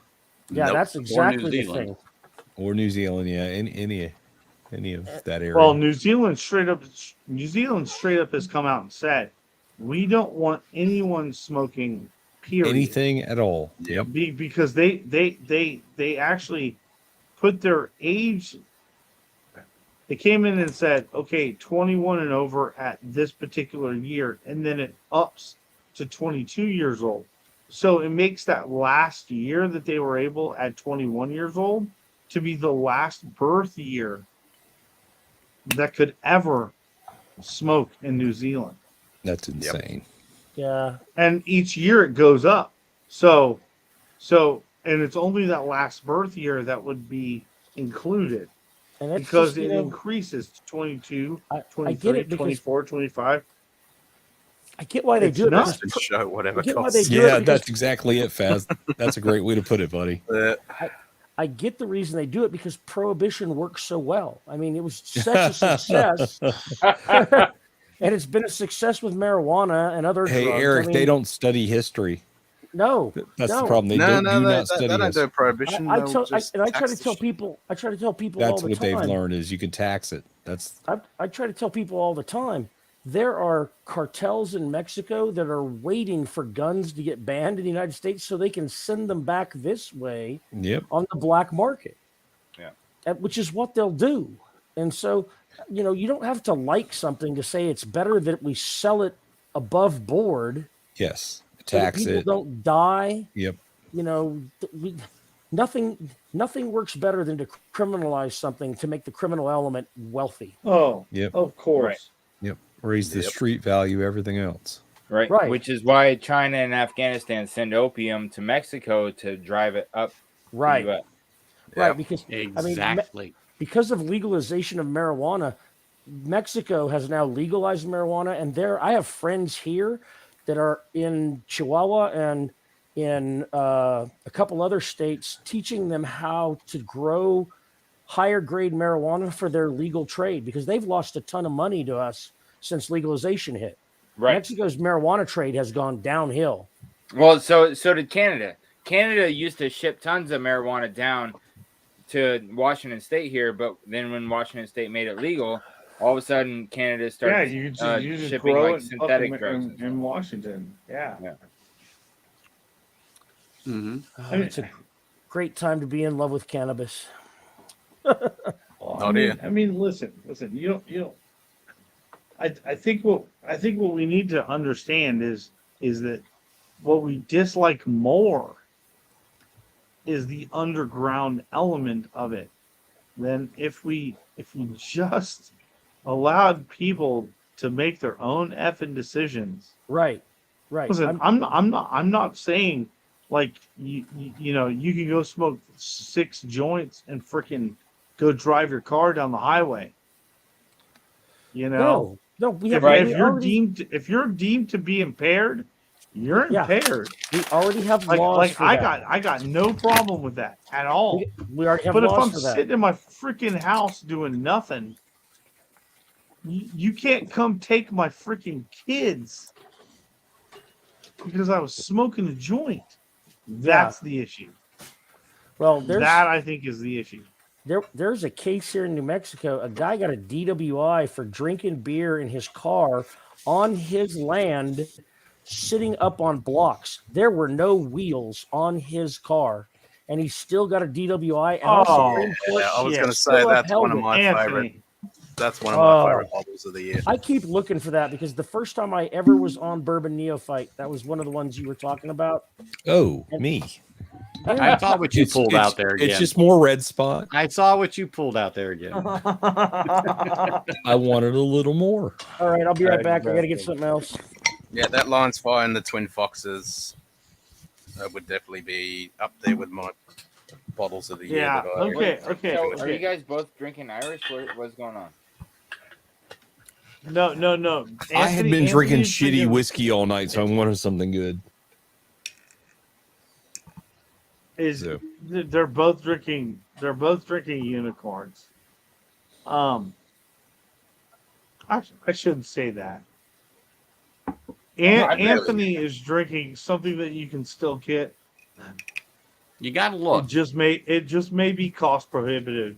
Now Cheech is drinking an effing unicorn. You know, Cheech is drinking an effing $130 bottle, and I appreciate him for doing that on stream because I don't think enough people effing do that. Okay. Oh, thanks, buddy. I appreciate it. No, you just Springbank local barley and chug it. Yeah, I was just gonna say that. Hey, what do you think about this? I can go buy. This is a that's a one pick. in a lifetime. Is that a pick? Yeah. No, this is actually what is William Price is a Houston distillery that is buying MGP rye. They bought MGP rye and then stuffed it into a Balcones French oak barrel for like 6 months here in Houston. Okay. What? And then bottled it at cask strength and put it out as their first release. Sounds good. And this is 62.5%, right? 62.5%. This thing drinks like 52%. Oh yeah. Oh yeah. Isn't that wonderful? So. Oh, Oh, hey, Anthony. How you doing, buddy? Here's what I'm finishing the night with. Oh, Writer's Tears. Tears. Which one There is you it? go. That's the double oak. Oh yeah. So I'm finishing the night with sort of. I haven't a had any of cheaper that Irish. for a while. It's. Oh my gosh, I love the name of it. It's I just love the writer's tears. Being a person who makes his living doing more writing than anything else. Yeah, there's I so understand. much into that. Yeah. I understand the tears of the struggle of writing something. Ugh. It's so subtle, man. This is just. It's pretty. It's nuanced. It's That has it's a good indicative. color. It's indicative of the Irish style. It's Oh. It flies a little bit under the radar, and that was the whole purpose of Irish whiskey, was to fly under the radar so it didn't get taxed as much. Yeah. Right? It was the whole purpose. Man, this red spot's fantastic. Jeez. That red spot is probably the best Irish whiskey I have ever personally had. I'm always surprised how good it is after I've drank bourbon. Like I tend to drink bourbons and American whiskeys beforehand, and then go to an Irish, and it's such a change in palate. It's so good. Yep. Like the fruitiness side of things. I was just gonna say, do you get nice. fruit? Yep. Yeah. A lot of it. Yeah, I was at my buddy's house a couple weeks ago, and he had the Red Spot 12 and the no, it was the 12 cask strength and the 15, and I tried those side by side, and I was surprised how much I liked them. They're so freaking good. So this is my favorite Irish whiskey, without a doubt. Yeah, by far. So good. By far, that is the. I could nose this all night. I love nosing this. It's so fun. That's what I So- say about this particular Scotch. I mean, this Lagavulin 12, of course, good single malt. Yeah, I the could just nosing nose it experience. and nose it Yeah. and nose it. It has This- such a sweetness to it Yep. that I have an affection for. It's like, Yeah, this one's like smelling fresh pears. Hey, Yeah, hey, that's what Anthony, Writer's Anthony, Tears is if I too. send So you, good. Just Anthony, if I send you a sample of the 2017 cash strength, will you send me a sample of that? yeah. But you don't even Okay. have to send the 17. You talking about the Lagavulin? Yeah. Yeah. Hold on. Well, I'm closing it I'll out send with you- a Rebel 10 because I think Luxro is one of the most underrated Mm-hmm. out there. Listen,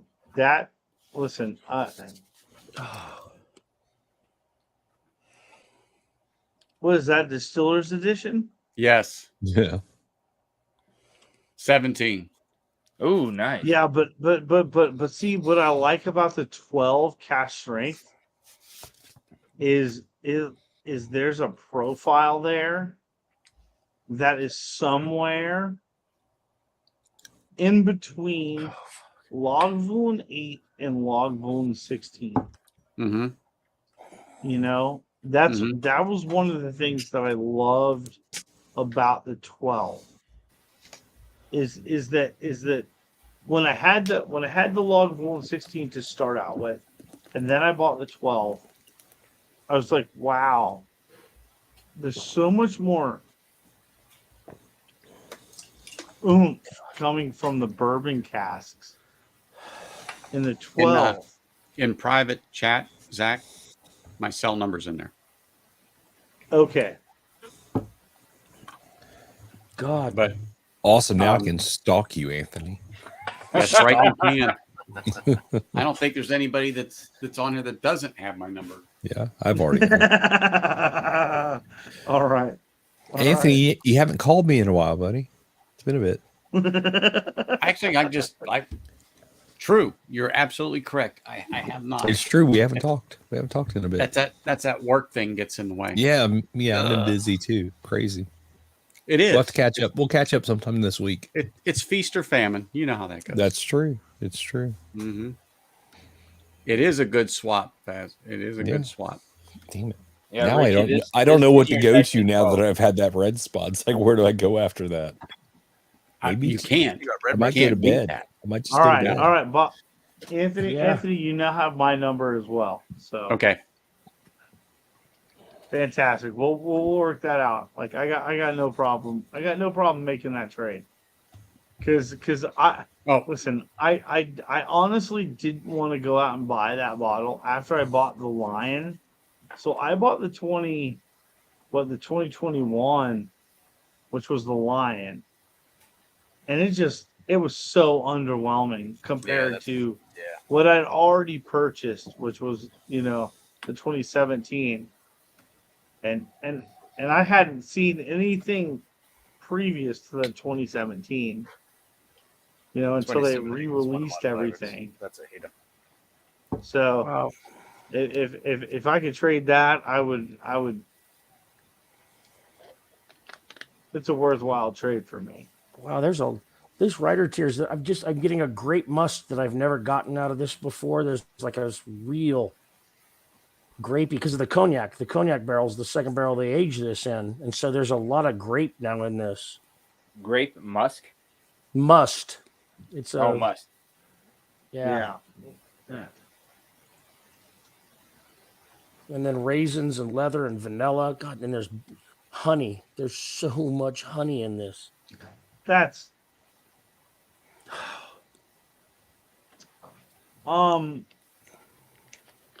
listen, Ben, I have not had the Rebel 10. Now somebody that has is Daniel.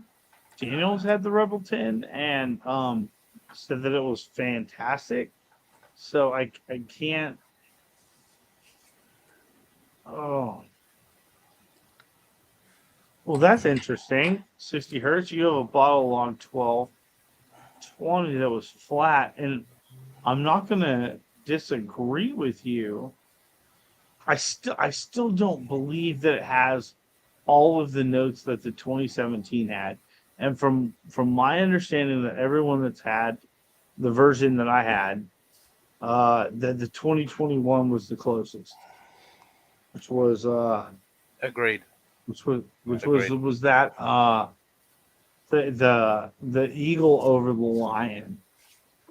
Kind of, if you look at Christian, the cheers, present. man.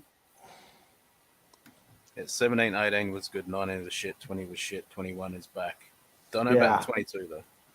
Don't know what people are saying about I mean, listen. You know, I'm not gonna say that it's not salt. Okay.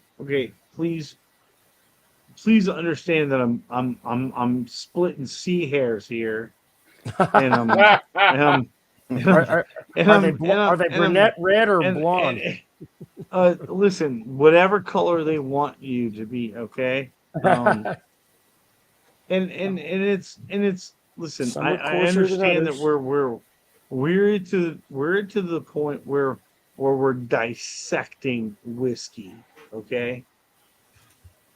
You may think it's absolutely phenomenal, and that is absolutely 100% your opinion. And what I want to hear from you is your ability to convey that opinion. Okay? I don't want the opinion on the 2020 bottling to be my own. I just know that I got a lot of people. Cheers, Richie. I got a lot of folks that have supported my opinion. Dude, I have never had a 4-gate. I would love to have a Me 4-gate. either. There's Yeah, two I want: that's 4-gate, and I also want a Starlight. Those are the two that I'm just dying to taste. Well, not Yeah, dying. I've had man. I've had a Starlight store pick in Kentucky, Cheers, but everybody. I haven't had a 4-gate.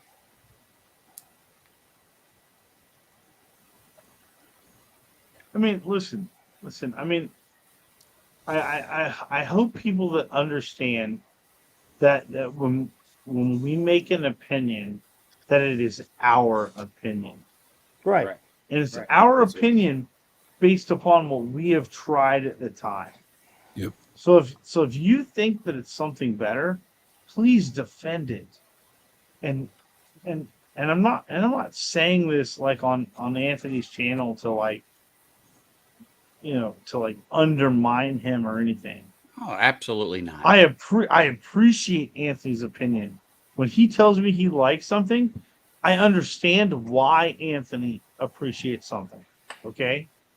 The problem is I don't necessarily understand everybody else's opinion. Okay. But I want to, because I want to get something else out of something I already have. Right. If you enable me to get something else out of something I already have, you're furthering that conversation. Well, it depends on what it is. It just If so it's happens to be if it's that I'm the Play-Doh, it's one. not doing it. I'm the one willing to come on a live stream and talk about it.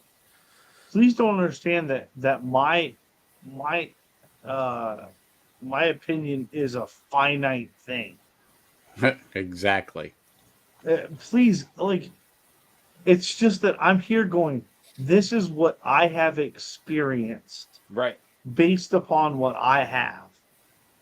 If you have something else and if you can tell me that you did this to this particular bottle and it was better, I'm going to run inside if I have the same thing and I'm going to do the same damn thing. Yep. Right. That's why I don't think of us in this community as influencers. I think of us as enthusiasts. Oh, I like that, Mark. 100%. I say the same thing. I'm a whiskey you know what, though? enthusiast. Yeah, for sure. I was like, And I agree with you, Mark. Yeah, but do not I call had- me an influencer. I'm an enthusiast. I'm like, dude, I just got this Ezra Brooks single barrel store pick for $37, and it's Jeez. fucking fantastic. That's Holy, the distillers. bro. Oh yeah, Good for you. It's distillers. amazing. Yeah, that's And I'm really like, good. dude, I'd be pretty I'm enthusiastic about that. Yeah. Listen. I see what you did That there. was I paid a bottle. $70 for mine. So Ezra Brooks 7. That was a bottle. People looked at me and goes, "Ooh, why? I don't. I want like that Why bottle. would you like that?" I like that I bottle. love that bottle. I love that bottle. And let me I'm like, just say I that. don't care if you don't like it. Yep. It Right. impacts nothing about me. Exactly. If you don't like it, I still have it and I Right. love it. You're right, Richie, for sure. I Yep, think I'm it's gonna just do a it. I mean, everyone likes fantastic. different food. Yeah, Right. on the Totally. channel, I'm gonna do a 100%. review. I'm gonna drink it. I'm gonna tell you what kind of notes I get from it, and tell you if this is your flavor profile, like what you like if this is your jam, you should go get this because it's a good deal. Yeah, because I'm reviewing it. I'm not a fucking influencer. The So let me just say this. The Ezra And Brooks I that agree Mash with and what Journey Mark did was really good. Yeah. Yeah. What Mark had to say is you can call us all influencers, but I had this discussion a while back on a stream. But in a way, we do influence people, and sometimes it's how we review it. If we say this, I'm going to use this Magnolia, as things like, holy shit, this stuff is the bomb. Do you think the people that follow us are going to look for Magnolia and then go out and buy it? Probably. Yes. Yeah. Is that the 90 proof weeder? The 90 This proof? is the 100 proof and I haven't had that. 95%. I haven't had that one. Yeah. Really Yeah, good. The regular Really good. Magnolia I'm is just really, saying, you know, really good. we can I got it from influence Bobby, people actually. on That's what when I they got buy or Magnolia what they from, was don't Bobby. buy. You know, but I like to look for these sleepers like you found, Mark. Right. You know, you find these sleepers, and particularly the ones that's only available up where you are. Right. Particularly for that price point and the proof that it is, you know, it's one of those ones that, holy smokes, people, this is a good buy. This is a good whiskey. Right. And well, there are people that will do their darndest to look for that and go out there and get it because of what we have to say or not say. Yeah, I'm overjoyed. I finally Well, want to bottle early times bottled in bond. I think we have the opportunity to say something about it, but I also think that we need to appreciate the different reviews of that. Right. That they need to understand that we are not the one and only source that they should go to. Correct. Yeah, multi-source all If your you information. see it from like 17 different sources, yeah, then Not you true, probably got Christian. pretty good. You got a pretty good shot. It was pretty damn good. Yeah. But So, but if you see it from but at the same time, if you see it from 12 That's different not true, people, Scott. that it's We all fantastic. It's really not. But then all of a sudden you see some dissenting opinions. Understand why the dissenting opinion was having. It may have been valid, Right. right? Right. Not everybody scores everything to the same scale. Right. And so that's what I'm talking about when I'm saying that I want to review it. I want to like tell you what I think of it. Ooh, perfect. That Rebel 10. Is that really 10 or is it older? We were Yeah, just it's talking 10. about the That's the 10. What date is on there? Is that 2010? Because there's some people who were talking the other day about Yeah. having 12 and 13-year-old Rebel 10. Yeah. Right, Well, because the minimum. Hold on. The youngest barrel goes on. No, Right. no, I know, but The label. there are single barrel 10s that are actually 11, 12, and 13 years old. Well- they just put them in a 10 bottle. Right. And That's what I have. I have, understand I have they're a great. 12-year-old single barrel 10-year. 10, yeah. Yeah. Yeah, it's a 12-year-old single barrel 10. Well, Right. that means what that means is they didn't want to They didn't want the federal government to have to reapply reapprove for their whatever label, their Right. TTTB or whatever label. Yep. So, yeah. It's crazy that you have to reapply for a label. If you're Yeah, licensed, exactly. Every time if you you're- change something, if you're licensed, but you're you not have to changing reapply for a anything that label. affects the health or welfare of the public. It's a I'm label. listen, I'm in agreement. Yeah. If All right, all you Cheech. did was age it one more year, then you ought to be able to put 11 on it and keep the same label. Yeah. Right. Listen, That's it, Eric, Bill. I agree with you 100%. Or you should be allowed to Right. print a label that says 11 and not have to get somebody in Washington D.C. or your local taxation and revenue department to approve it. Screw that. I get it. Yeah, Yeah. I mean, All right, hey, Anthony. Yeah. I want to get into terminology real quick. Go ahead. Okay. So when I was talking about, I'm not an influencer. I review whiskeys. Like I give you a review, and I'm part of this community, right? So if you think about the terminology, like if you're talking about the difference between a leader and a boss, okay, a leader is involved. A boss is less involved, right? An influencer is not involved with the community. That's my perspective of it. Mm-hmm. Is that an influencer is not involved with their community? I understand. I understand the point of view, but if you look at it from someone that is just following us, okay, they're looking to you to be that leader, to be that influencer. And at the same time, I think that. Listen. You can not want to be an influencer and be an influencer. Yeah, I think it's okay. It's okay.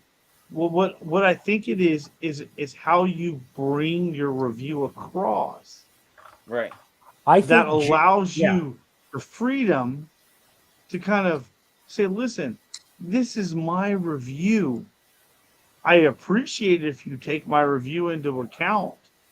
But if you have a different opinion, it's okay. Right. And I appreciate the fact that you have a different opinion. Absolutely. Come back. You know what? And in fact, and invite those people. Invite those people to come back and say, hey, listen, comment on my video. Right? When I do that. Because I would love to have the conversation with you about what you thought was different than what I thought. Right. And those are the times when people will actually go, listen, I may not agree with you this time, but I agree with you most times. Right. So you may not like that bottle. I may like it. It's okay. It's absolutely all right. And I think that it's bridging this thing that it's this absolute. Like we've got to get away from this absolute. Somebody reviews something and it's absolute. No such thing as absolute. You know what I mean? Right. It's like that is the dumbest thing. That is the dumbest thing in our community. Period. No one is absolute. No, I love Roy. I love Roy Aquavite. I love Ralphie. But sometimes they're just fucking wrong. Okay, I love Jason freaking Mash and Drum. Sometimes he's just wrong. Yeah, he's wrong for my palate. You're right, but at the same wrong for my palate. Right, but at the same time, those are the guys I actually think are influencers. Eric, the thing I'm trying to get at is I want people to understand that they need to have ownership and their own palate. Absolutely. But I have a little bit of confidence in their own palate. I believe and listen, and listen, coming into ownership of your own palate is a very difficult thing when you're very new to whiskey, because there aren't a lot of people out there that tell you to trust your first instincts, that tell you to trust the first thing you taste, to tell you to trust that you could just be right. Well, that's what everybody's like, well, if you're not getting what I'm getting, then you're wrong. That's what I like about Rex and Dan at Whiskey Vault. Rex and Dan will tell you this is only what we believe. We this is only us. And you know, they tell everybody. And I love their whole the best whiskey in the world is the whiskey that you're drinking right now, the way you want to drink it. That to me those two guys are the epitome. They're the epitome of both an enthusiast and an influencer. because they tell you things and they're not wrong all the time. They're not right all the time, and they'll tell you this is just what we think. Right. And I feel that Jason Calori's the same way. I think a lot of people listen to what Jason says and take it, really take it not to heart, but like listen to him. But sometimes he's not right. No. And you just like we said, you drink your whiskey however you like to drink it. If you want to drink it on the rocks, if you want to drink it in a mug, if you want to drink it with Coke. half a cup of water. With Coke. I'm going to look at you funny, but okay. You go ahead and do it. Right. I always come down to the food analogy. Anytime anybody mentions spaghetti bolognese, everyone's going to have it a different way and like it a different way. Right. Anytime anybody mentions anytime anybody mentions King of Kentucky, I said, "Oh, I love that with Diet Coke," and I get all these responses. But it's a joke. I'm just making a joke. Right. But what I'm trying to say is, yeah, King of Kentucky is great, but there are going to be some people out there who aren't going to like it. I don't like Blanton's. I don't like Eagle Rare. I don't like Weller Special Reserve, and I don't like Buffalo Trace. And all of those have the same thing in common. They're kind of beginning bourbons. But I drank them early in life, and I liked some of them for a while, but now I'm a proofy bitch. Exactly. And I want that shirt. I want things over 100. I actually think 107 to 116 is the sweet spot. Oh, yeah. But I also like 130 proof every now and again. Oh, yeah. Yeah. And you know what? For me, too, the 100 proof and north, that's my sweet spot. On a Scotch, though, it's 46 and north. Well, cask strength, I've gotten some, right, there's cask strength Scotches and Irish whiskey that are 101. But see, I think that Scotch at a lower proof, there's because of the malted barley, there's a little bit more substance at lower proof. Bourbon tends to get thin at lower proof. Yes. Which is why I think bourbon does much better at higher proofs. Well, I prefer 107 to 110 point 100 bottled and bond plus. Right. Now there are a few that Elijah Craig barrel proof 94. Oh, the 94? That's all right. Dude, I'll tell you what, for a low proof bourbon, there is not more viscosity on the mouthfeel that's true out of a lower bourbon than Elijah Craig 94. That's true. And I'll tell you what, there's not a better bourbon at that proof. Well, this is the that rye. Goes better with a cigar than Elijah Craig 94. No. But once you jump to 100, you start to you grab all these flavors, Right, because the E.H. Taylor single barrel. I mean, okay, 94. E.H. Taylor single barrel. Yeah, it's good. It is. But is it really? But is it really that much better than E.H. Taylor single batch or small batch? No, it's not. And a person who is really all right, 60 hertz and enjoy analyzing bourbon. All right, cheers, brother. Is gonna tell you, you know what I mean? That right, and that single barrel is not that much better than the small batch, and the small batch is just saying, "Hey, I just vatted a few barrels together." Okay, whatever. I kind of wish the definition of small batch was a little more refined because it just means less than others, and you can have 1,000. You can have 1,000 barrels, but because your normal blend is 1,500 barrels, that's your small batch. I prefer somebody that tells me their small batch is 3 barrels or 4 barrels. Right. Again, but that would be it's boutique. It's boutique stuff. It's craft whiskeys. I remember back in the day when craft beer first started to become a thing, and everybody was like, "Oh, this is horrible! This is horrible." We love our Miller, we love our Bud, we love our Coors, but finally, at some point, the craft beer started to take over, and I think that there are some craft whiskeys that are getting ready to as far as the way they're looked at, take control. I I hope. agree. Oh, 100%. There is a lot of craft whiskeys that I've tried that are way better than some of the name brands, like those big swingers. Oh, yeah. Old Elk is a perfect example. Yes. So is Driftless Glen. Driftless Glen. Yeah. Wilderness Trail. Driftless Glen, Old Elk. Wilderness Trail's not small. Starlight. Starlight. I mean, need a Starlight. You know. And New Riff, fantastic stuff. New Riff is way better than a lot of other shit out there. New Riff store picks are always better than the standard stuff. Dude, New Riff that's is my only. Starlight that's my only flavored whiskey. That's my only. So good. It's like raspberry jam. My only snide to New Riff is that okay? I gotta go find a fucking single barrel store pick.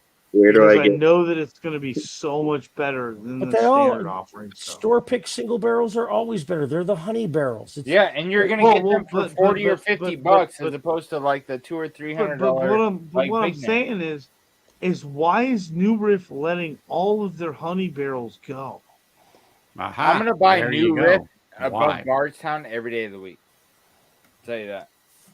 Why is that happening? You know, every day. It's just kind of a thing. It's like when I go to find something like that, and listen, man, I'm gonna be honest, I'm way more of a Scotch drinker. So if a bourbon is going to be fantastic, it better be effing fantastic. So here's the one I want to know, and maybe Scotch Down Under has had this. I want to try whiskeys made in Taiwan again. Rex and Yes, Rex and Dan talk about that one all the time, and they rave over the Taiwan whiskeys. I mean, rave. They are good. Cavalan Solstice. Cavalan. Yeah, Cavalan is the one. Stuff, Cavalan right? is the one that Dan is always talking about on whiskey. But here's the problem. Here's the problem with Cavalan. Hey, hold on, Zach. I gotta go, guys. Expensive. All right. Have a good night. I'll see y'all later. See you, Matt. Well, I imagine it's going to be expensive. Hey, Mark. It's from Taiwan, and they probably don't make a whole lot of it. Well, I mean, they don't. You know what I mean? And it's really expensive. And then, but is it really better? Well, it's not better. It's different, and the casts that they use are really high quality. They don't and that's exactly what Dan and Rex say. Is it's not better. It's just unique. The flavors are. Listen, if you've got the money to spend on it, I think it's worth it.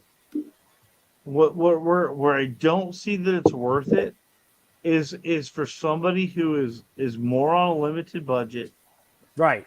You can find similar stuff for a comparable price that you can stomach without going to Cavalan. Oh my God! I just looked up Cavalan, and next to it is Ichiro's Malt Card Series Jack of Clubs, and they only want $109,000 for that bottle.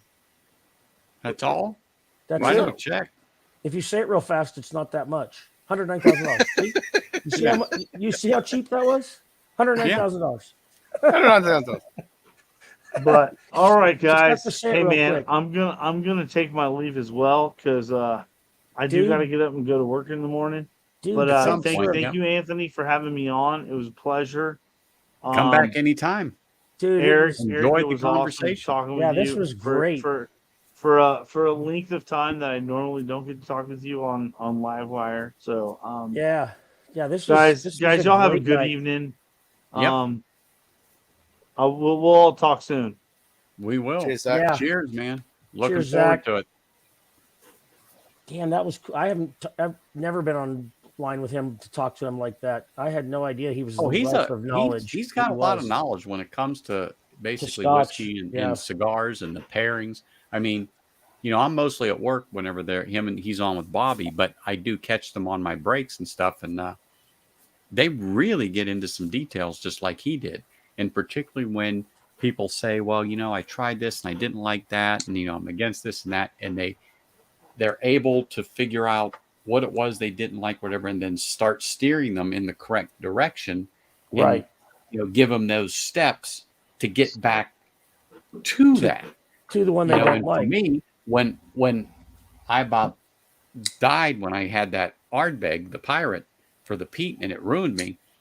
This is the one that got me back into peat because it's a rye finished in peated Scotch barrels for 9 months.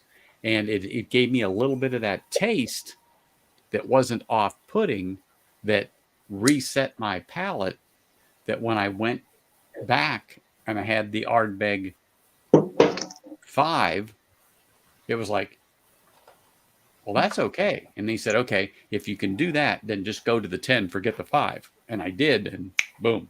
Well, and I actually have about 3 ounces of Lefroy downstairs, the 10, that every time you're on, I think I gotta just finish this. Yep. But You should. I hate it. I was gonna say, I pour some with I hate you. it. I just hate it. I can't. I've tried. I mean, I've drank it like half an ounce at a time down to like the last 3 ounces. And I'm like, God, I just still can't stand this.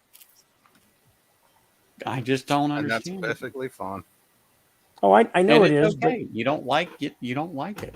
But That's what it Needs comes more down rust. to. You're right. I'm saving a little for you guys. That's it. Yeah. And there's nothing wrong with it. Absolutely nothing. And this Lion's Fire was just I really want to delicious. try that. I really want to try that. That is good. Mm-hmm. It is. That I'm glad that I malt, had the money and I that picked sweet- up 3 bottles straight up, and I wish I had 3 cases. Oh. If I could find another bottle at a decent price, I'd definitely buy back up for that. Now they're a little more scarce, and the price has jumped up to around $160+ a bottle. It's like, it's So good. But not It's that not good. terrible, but when I paid $130, it's Well, like, I will always tell people this. My greatest regret in life, there's a little honey hole place here. The guy overprices everything, but there was a Stag Junior 2 years ago that was $137, and everybody said, no, don't buy it. It's too expensive. And it's the last bottle. I mean, my uncle sent me a bottle of Stag Junior, and I knocked it on the floor when we had a kitchen fire, and so it broke all over the floor. That's the closest I've ever had I've gotten to having a Stag Junior, is the broken bottle on my floor. I wish now I had bought the $137 bottle, just because I've never seen it again, and it may never come. It may never come back again. Which batch was it? 15. Okay. The only one I've ever got my hands on was 17. Wasn't that the last one? Yeah. Yeah, They've taken seen it, but I Junior don't off, know. right? Yeah, they're going to draw. It's just going to be Stag. Are they gonna keep the George Stagg in the antique collection? I have no idea. That's the other question, because they didn't do it last year. They skipped that one. BTAC didn't have a George T. Stagg. Interesting. And the only BTAC I've ever had is the William LaRue Weller, and God, I would probably scratch a little kid's eyes out to get another bottle of that. Yeah, I better I'm sample told that. It's that pretty is damn good. phenomenal. Oh my God, man! There's a place called the Overpour. It's a what were the bars called during Prohibition? Speakeasy. It's speakeasy design sort of thing, and they had a William LaRue Weller, and I paid $37 a shot for each one of those, and I paid for 4 of them. Could have had a bottle at MSRP, but you can't find it in MSRP because somebody steals them all the time. Oh, that Hard sucker's bag. getting low. Which one's that? The 10, your favorite. The 10. Ardbeg 10, your favorite. You talked about it, and I thought, well, I Yep. might as well have some. I'd like to try the Ugadal. I heard it's really good. It is. Love the Oogie. And Oogie. I've only had one taste, And and then it was really and good. I've also not had the Wee Beastie. Is it good? Don't bother. Nah, don't bother. Because you don't like the 10. Don't go for No, the 5. it's not. No, I don't like the Lefroy tin. That I like. I don't like Lefroy tin. Well, what were you just talking about? You told us you didn't like. You said Ardbeg 10. No, Lefroy. My Lefroy Lefroy. downstairs. Did he say Lefroy or Ardbeg? I said I said Lefroy. Lefroy. Oh, okay. Well, It's all right. I love Lefroy. You can just send it to me. It's only 3 ounces. I guess I could put it in a bottle and send it to you. Well, Yeah, I'll take it because sample it's going to bottle. be the highest available weekend. We only get the shit in 40. That's right. Ken will take it. But It's too medicinal for me. It's too. But see, I don't get that anymore. Oh, I I don't know don't why. get that anymore. Oh, I've tried so hard.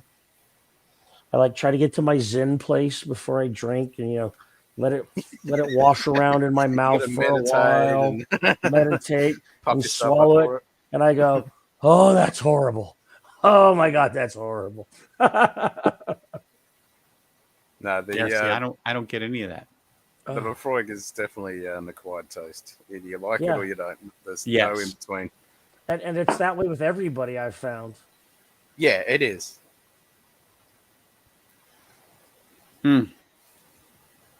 Yeah, I had a friend who was moving to Canada, and he had this bottle, and he said, "I can't take open bottles across the border into Canada, so you get to have all my open bottles of liquor."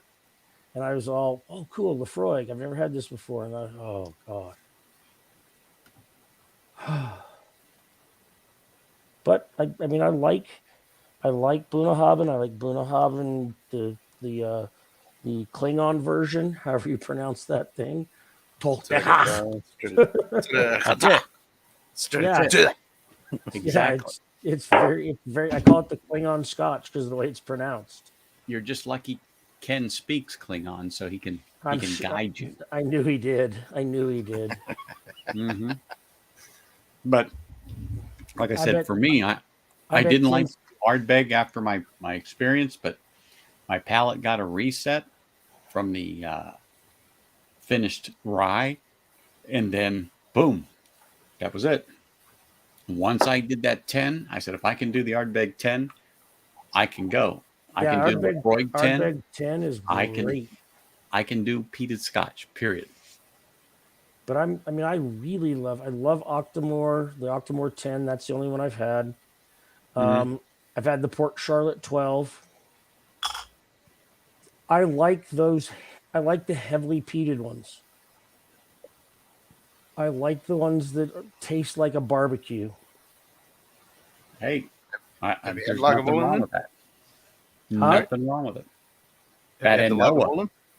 Lagavulin? I haven't had the Lagavulin, but I need to get it. I've heard it's really You good. need to get a 16. Yeah, I think you'll like that because of the profile that you're describing. I think you'll like it. Yeah, and like I said, the one that I drink a lot that's like Scotch, but it's made here in New Mexico is called Colkegan, and he smokes his peat with pinon. It's pinon wood smoked, so it's a very different but similar flavor. And I love it. Now I have a cask strength that is amazing. Nice.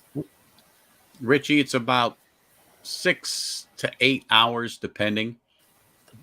Reno, the biggest little city Reno. biggest little city in Nevada. I love Reno 911. That show is so funny. Yeah. But like I said, that for me, Lefroy does not have the iodine and Band-Aids that it's known for. I just don't get that anymore. I mean, I got the medicinal note. I originally got that, but then once you get acclimated to it, I hate to say it tastes good because people look at me funny, but it just tastes good. That peat and the sweetness just meld right together, and it's really good. It's just like this Ardbeg. I try to find I the don't peat and get the sweetness. I just don't get that medicinal note like that anymore. I just don't. It's so upfront for me. It is. And some people's, yep. And it is. That's you. And you may never get to like it. And that's fine. But Ardbeg is like the quintessential peated Scotch. When I say it, it is like, there's Ardbeg peat. There's, oh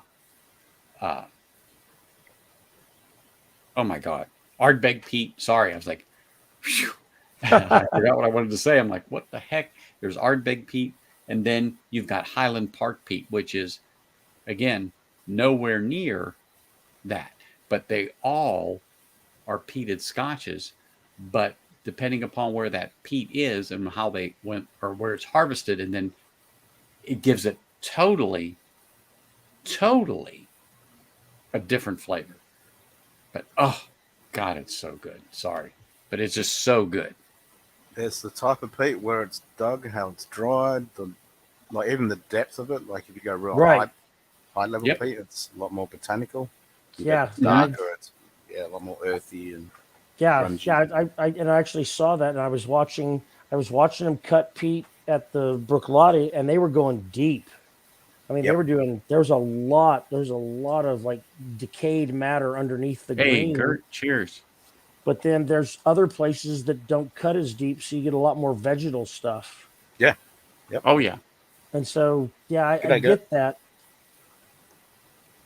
But see, I know it's there, but it's fine with me. I'm just, if somebody says, "Oh, it's a peated Scotch," oh, okay, give it to me.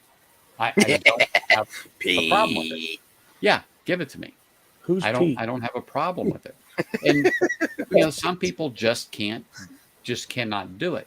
But like I said, I got a palate reset, and I kind of took a step at a time, and then I did a big boy jump, and I was like, okay, this is one of us. Yeah. So peated Scotch, non-peated Scotch, finished rye, finished bourbon and peated Scotch barrels. Yeah, give it to me. Give it to me. I don't have a problem with it. And then medicinal, non-medicinal. Once you understand peat, truly understand peat, you can walk the walk. And you might find a couple you don't just like. It's not that it's terrible. It's just like, yeah, it's okay, but no. And you don't go back to that. But once you get that understanding of peat, true understanding of peat, and how different it can be from region to region, and just like Ken said, where it is, how deep it is, and so on and so forth. There's so much to it. And as Zach was saying, there's so much more into Scotch and into peated Scotch that people just don't understand. And then if you ever just listen to him and Bobby on Instagram and how they go on and really pick it apart, but also pair the cigars with it. Yeah. It makes you just go, damn. I mean, it does. But we all know that whiskey in general can overpower a cigar and vice versa.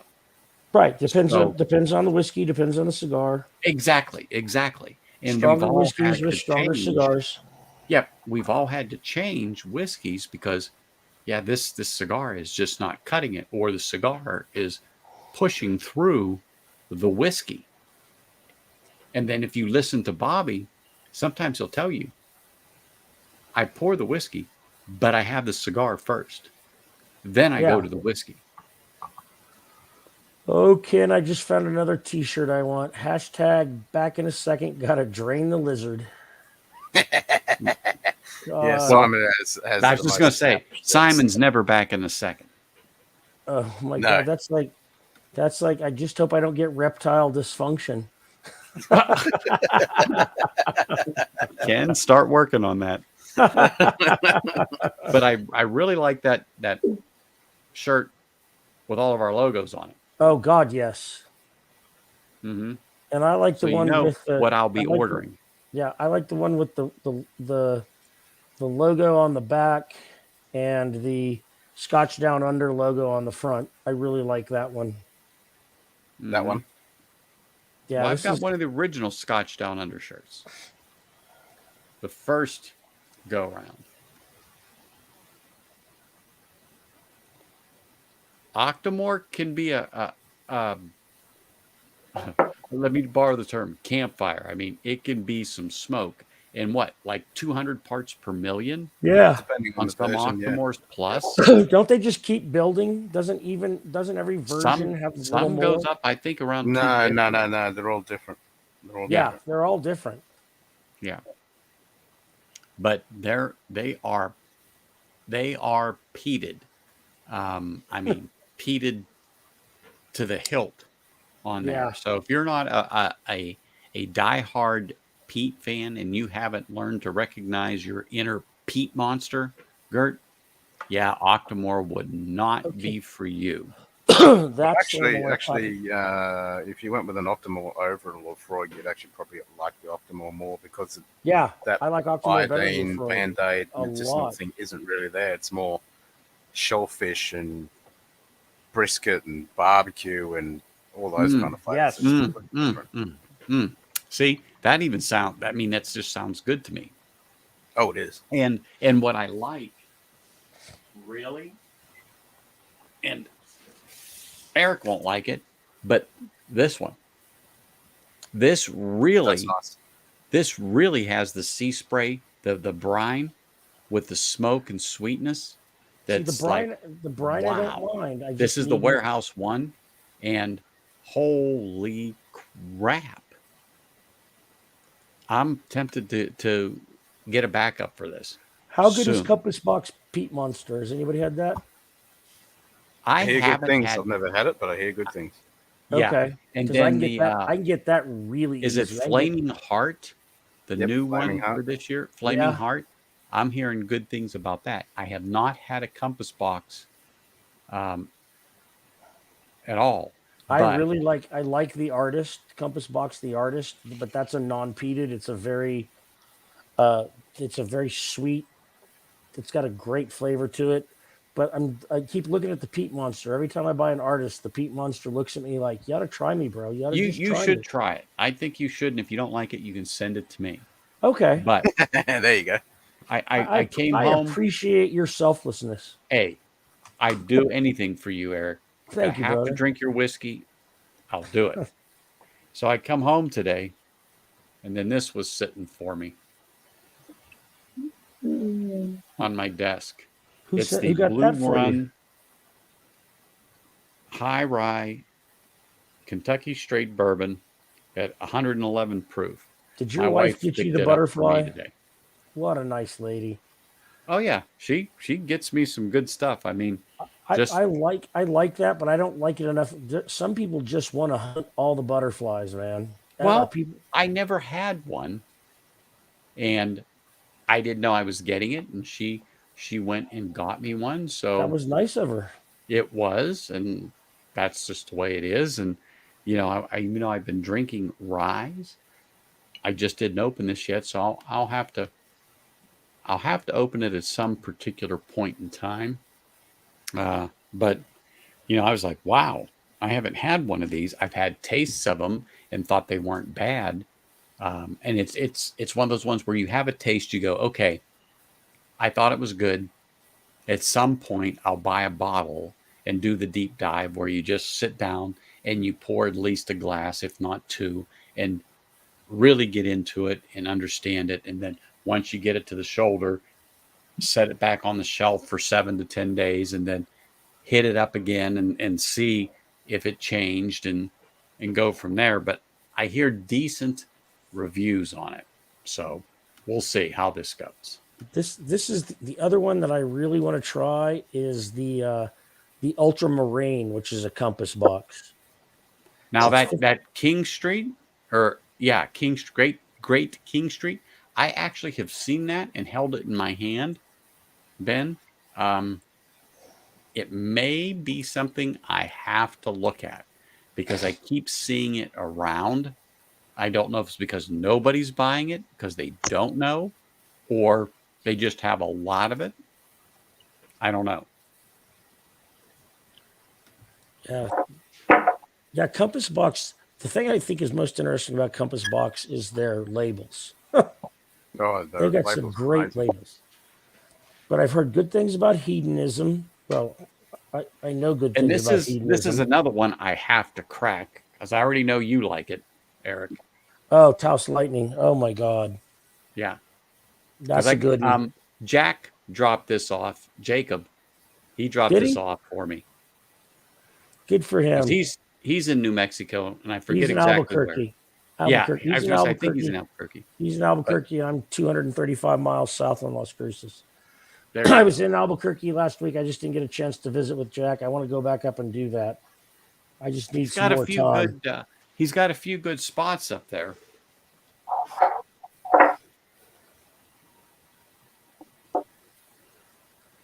But, you know, it's... Compass Box makes a whiskey. It's always They make a whiskey called This Is Not a Festival whiskey. This is not a festival. Mm-hmm. Yeah, this is not a festival. Mm-hmm. Mm. I'm gonna have to like start collecting Compass Box just because it's like art. The bottles are like art. The new Glenmorangie is like an art bottle too. Yeah, it is. And I like the Glenmorangie, the orange label, the kind of the basic. I really like how that tastes. I know a lot of people don't like it, but I do. Well, the new one they brought out is smoked in botanicals, like juniper and a bunch of others. Yeah. They smoke those? They smoke juniper berries. Yeah. There's juniper berries and a few other botanicals. Let's find it. That sounds interesting to me. And the bottle looks amazing.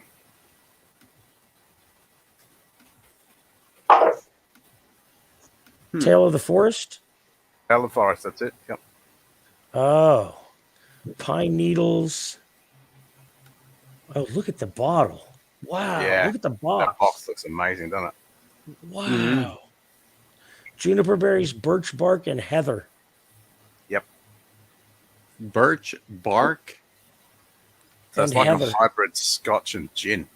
Well, birch bark, that's like, what? Yeah.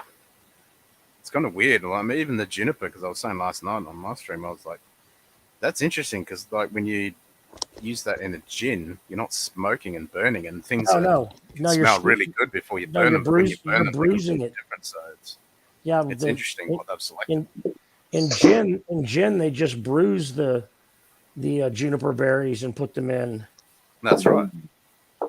You know, it's a bruising of the juniper berries and the bruising of like, I don't know what all they put in the what's the English one? God damn it. Sapphire. Bombay. I love Bombay Sapphire. Yeah. Bombay Sapphire is pretty good. Mm-hmm. Yeah, I'll make Bombay Sapphire. I'll make a martini out of that. Hey, I drink gin on the rocks with 3 olives and just raise the vermouth bottle from across the room just so the glass show it the vermouth it for a second and then just put it back. Yeah. You don't like vermouth? I like a good vermouth. So do I. I have a mister though. I missed my martinis with vermouth. Oh, yeah, see. Now I don't want it corrupted. When I drank gin. You got to get some good vermouth. I mean, good vermouth. I haven't touched gin since 2005. That's the last time I had gin. You got to get some of that Tobermory. Get the botanist. You got to get the botanist. Last time I had gin martinis, I ended up on Brian Setzer Orchestra's bus going to Las Vegas. Oh yeah, yeah, for your 6th wife. No, second. That was my 2nd wife. I was close. I knew it was a number. I've only had 4, although people keep reminding me I've had 2 other longer term relationships that Yeah, might but see, in qualify, Vegas, you but can be annulled in 48 hours. So, you know. yeah. Hmm. But, you know, gin is an acquired taste, just like peated scotch.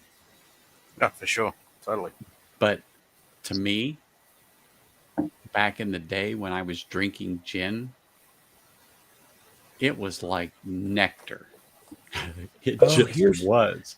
here's I an mean, even here's an with even better 3 description. olives on the rocks, to me, was like, oh, this Oh, is oh, so good.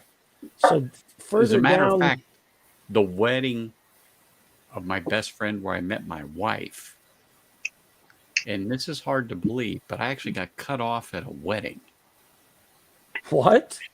Yeah, I got Wow. cut How does that off work? at a wedding, and so I would have now my wife, but I would have her go to the bar and say, "Just get 2 gin and tonics," and I want such and such, and tell them, you know, lime, blah blah blah blah blah blah blah. Don't put any tonic or anything, just gin. And she'd come back and hand them to me, you know, and set them down, and I'd have my gin and tonics. But yeah, I got cut off at a wedding. It's like, is that even possible? It was like, how does that work? That's where you meant to get slammed. Okay, here's an even better was. description of the Glenmorangie, A Tale of the Forest, with aromas of pine needles, woodland moss, juniper sharpness, and tastes of eucalyptus, mint, bitter orange, and distant smoke. A Tale of the Forest is a whiskey to surround, delight, and surprise you, whether you enjoy it deep in the forest or in cocktails at home. Oh, that sounds I don't know. delicious. That does I think not it's sound, 46. I think it's 46 ABV too. but that doesn't sound appealing to me. Oh, it does to me. It does to me. I'm intrigued by it. I want it. Well, Retail price of US 85, 46 ABV. It's 75 pounds, 85 US. It's to launch. Let's see, when was this? Yep, it's to launch on October 3rd. So I'm gonna look for that because I want to try it. That sounds good to me. That sounds like an amazing group of flavors in a single malt. Yeah, I'm curious Richie, to try it because they've been, you know, they've smoked the malt with it. They'd be like, Richie, Yeah. that's been over 25 years ago. And yes, it was an open bar at a fire hall. Wow, you must have been drunk. They told me I had a great time. Good for you. That's all that counts. I like that. They told me I had a great time. I've never been cut off at a wedding. So the bride's mother, okay, and it's on, okay, shows you how long ago it was. It's on VHS tape. Oh, cool. And means it's probably the evidence is gone. The videographer has her on tape specifically talking about me. Rest her soul now. But yeah. And what was she saying about you? How handsome you were? No. No. That goddamn drunk. Boom. Pretty much. Not those words, but yes. Yes.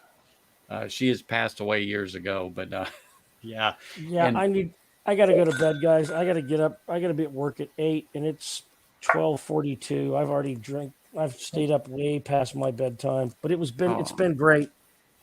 You know what? It was a great stream, especially with been a great Zach stream on with, and you guys. with Zach and cheers, Eric, and Ken and everybody. So we'll I look don't for have you next week. We know where you are. Yep, I'll talk to y'all later. Okay. Sayonara. Cheers, Eric. But that, you know what? Zach really knows Scotch like you do, Ken. I mean, he really can break it down. I love talking to Zach. I've talked to Zach many hour. Yeah, yeah. And I just let him go because he's on a roll. He has a slight buzz on, and he's in his zone. You know, let him roll. Once he starts rolling and gets a buzz on, yep. But he's right. he brings a different perspective in, but he's right.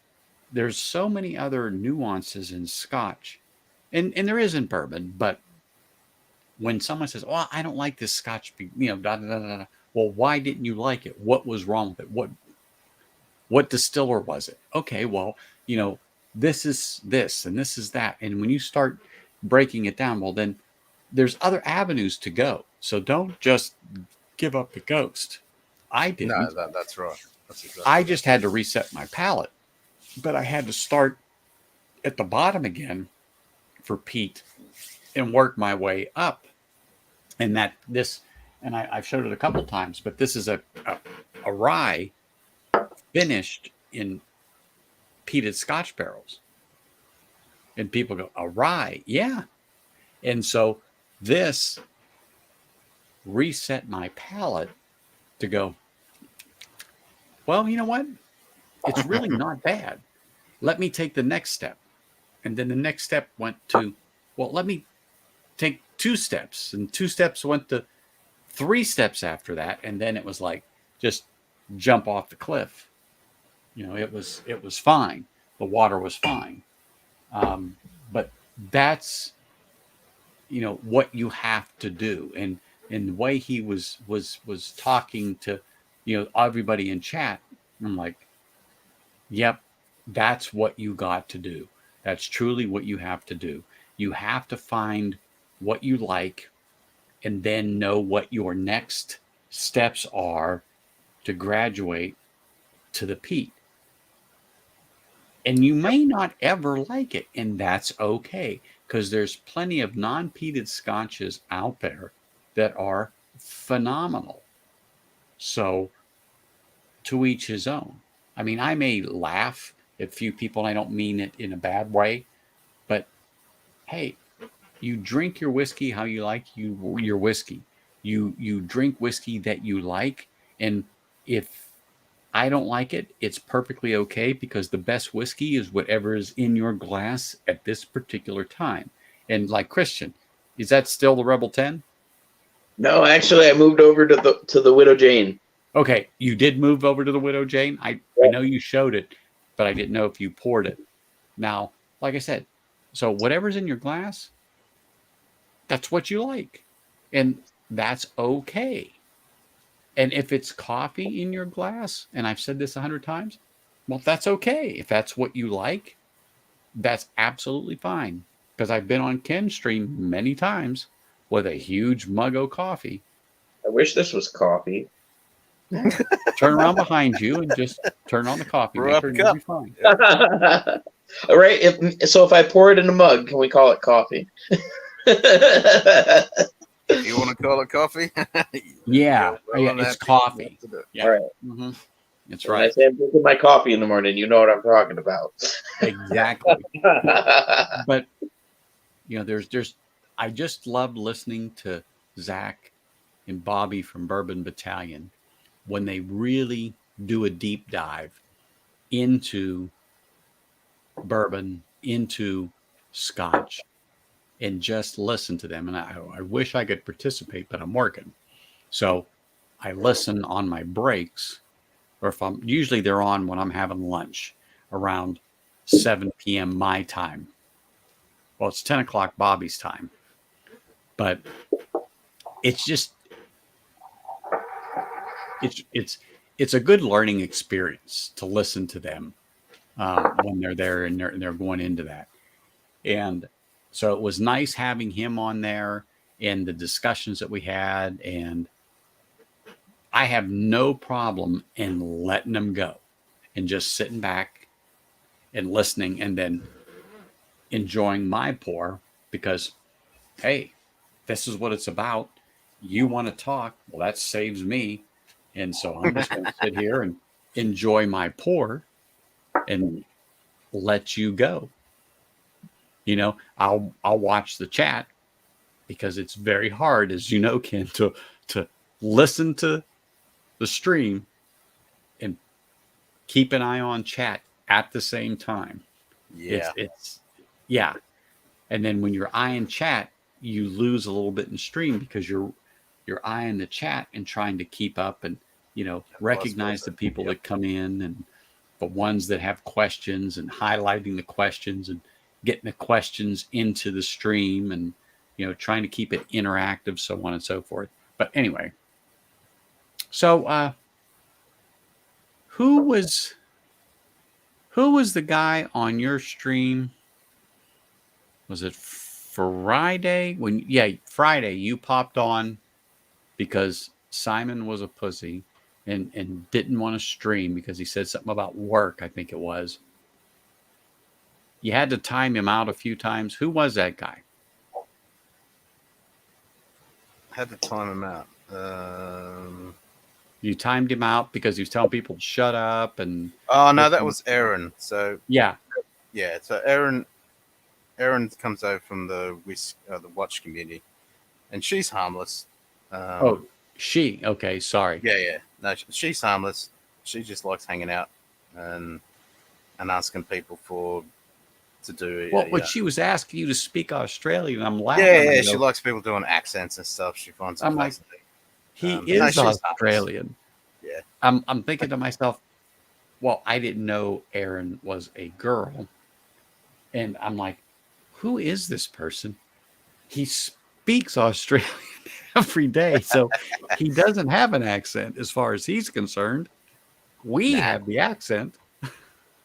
I go, and then, she just gets a bit carried away out.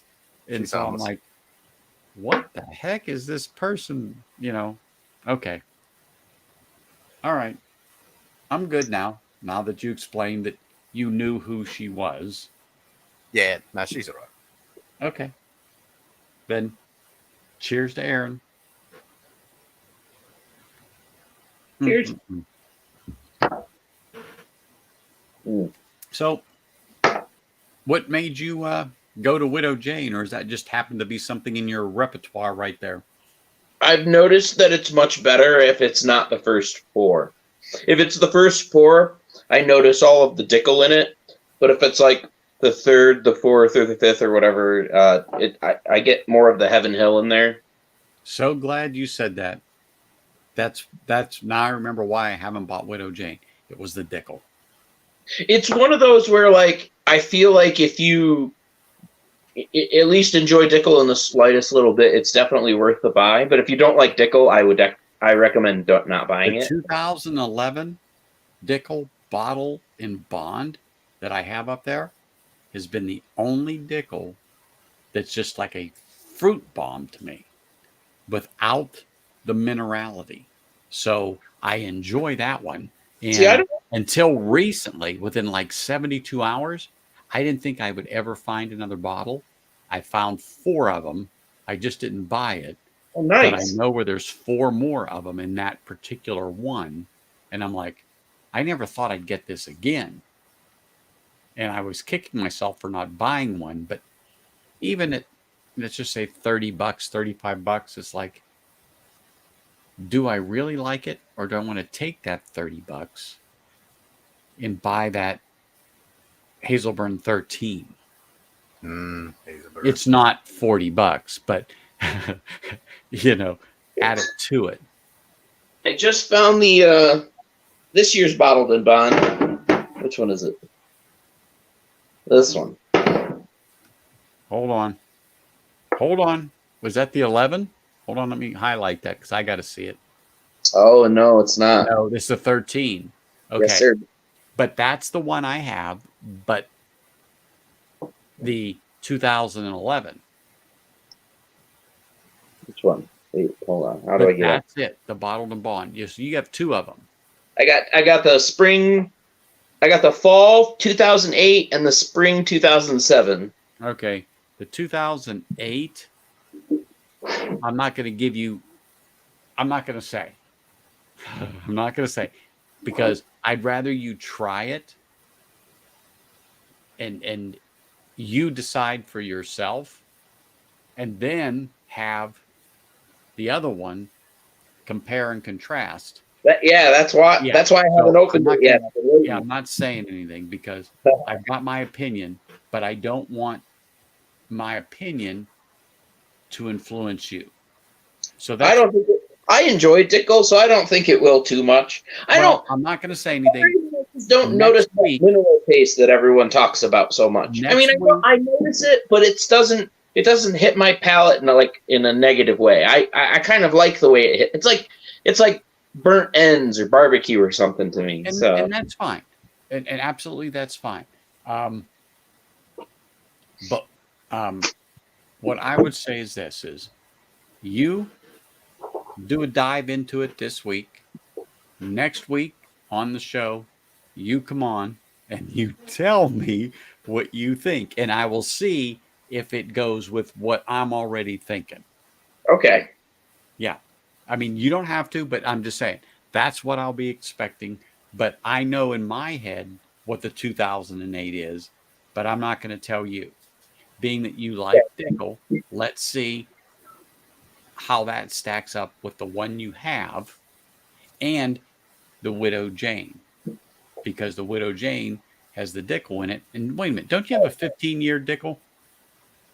I did. I don't know. Did. Okay. But that was really good. That was like that one was like, I think that one was even like 17 years old. It like had a tag on it, and it was like it's X amount old, and so. I knew you had another older Dickel, and I was like, I can't remember if it was a 15 or whatever, but I knew it was an older one. But it was like tagged up, and I think it was like 17 years or something like that. Okay. So, but it was really good. It was like a chocolate truffle bomb. It was great. Well, see, you're lucky then. You are absolutely lucky. That was the bottle that made me wonder why, because everyone's like, Dickel's terrible, and I drank that, and I was like, it reminded me of the same kind of I get the same kind of chocolate truffle note out of like an Elijah Craig barrel proof. Just like I do get some deep caramel, brown sugar notes on that particular Elijah Craig, and they're good. And I have a backup because as soon as I was like, oh my God, this is like when I was drinking it, you can drink glass after glass of it. I mean, it is good stuff. So I made sure I had the backup, and my backups are up on top of that shelf. Now, hold on, here we go. So to prove to people, I do have a Dickel. Yeah. And it's the 2000. Hold on, let me highlight it. It is the 2011. The fall. Well, excuse me. It's 2008. I'm sorry. It's 11-year-old. 2008, 11-year-old. And you have a 2008, 11-year-old, right? I have a 13-year-old 2008. Okay. Well, and it's fall, right? It is fall. Okay. So now now the other one's a spring 2007. Maybe they have a different profile. What does it say on your 2008 on the side where it says aged 11 years? 13 years. Okay. That's a night and day difference. 1 year. So I want you to see what that's like. Okay. And I'm coveting this one, but I found another, and I'm going to go back this week and make sure that everything matches up before I pull the trigger and buy it. Because if it's the 2008 that's 13, that's not the same. So I'm not going to go after. I can't wait to open this. I was really happy. This spring, this one, the 2007 spring one, this is my third bottle of this. It's so good. I think I paid $44 for each one of them at 13 years old. I mean, find me a better deal. I can't find one. You can't. And when you find a buy like that suits you, and if you can afford it at $44, whatever, you buy the backup and then go, you know what? I got to buy the third. And I can understand that. And like Zach was saying, he has a backup of a backup of a backup because he particularly liked the week of Pete that he found and they were on special for $45. Okay. For $45, I would have bought a case a week of peat. Right. Ken would have bought a case of that Damn week straight. of peat or peat week. I'm serious, because at $45, Ken gets nothing like that for $45 Australian. Nope. No, he gets nothing. I'm not picking on Ken, but he would know that that's a buy, and you have to have that. But I would definitely buy a case because I know I could sell it again for the same price. No problem, no questions asked. People would spend that $45-$50, boom, on that bottle. But its trade value is something I look at too. So Ken may have something, and I go, well, hey, I've got this, 2003 Peat Week. I'm willing to trade. Bingo. I'm not a flipper. I'm not a bottle flipper. When I buy them for me. So I don't flip them. I bought that. But I don't mind trading. I think What's that's almost fun. Trading with people. Oh, trading, like absolutely. opening up your collection to someone else's collection, and you start like almost like you're trading like baseball cards or something. You know what I mean? Like exactly. That can be good.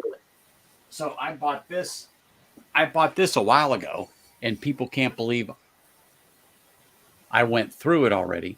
Oh, nice. I mean, and I gave most of it away. All right, gentlemen, I gotta go. Well, always fun. Hey, cheers, sir. Ken, cheers, man. Cheers. When are you going live again? Tonight, doing the rest of the DB5. Okay, that's what I thought. So, Ken, you're the reason that I day drink. Thank you. Yeah, you guys make me day drink too, so it goes both ways. It's so great. Sometimes I just wake up in the morning and it's like, you know what? I am going to start the morning with a pour. Yes, that's how it makes it a good day. That's when it be a good day. Yeah. Yeah, exactly. All right, Ken. I'll see you in a couple of hours. Yeah. Bye. All right, man. Cheers. But like I said, I gave most of this away and to other people because I wanted to see what other people thought of this bottle. And it's actually a good bottle if you can find it for MSRP. Right, if you can find it, yeah. MSRP, for the sake of argument, is $100. Sure, but yeah. This bottle easily goes for $400, $500, $600, $700 or more. Or more. It's not worth that. No. And I certainly did not pay that and would not have. So, but this actually was and still is. As a matter of fact, I'm going to give some of this away to somebody. So I've got his bottles up there. I'll pour that into it so he can get a sample of it. But it was a good bottle. If I could buy it again, would you? What I got it for, I would buy it again. But there are people that go forever and never say they've had it. Like I've got Weller's. I've got different Weller's sitting up there. Weller's has never touched my lips. But I've got them. Yeah, I don't care. I don't care. It just sits up there.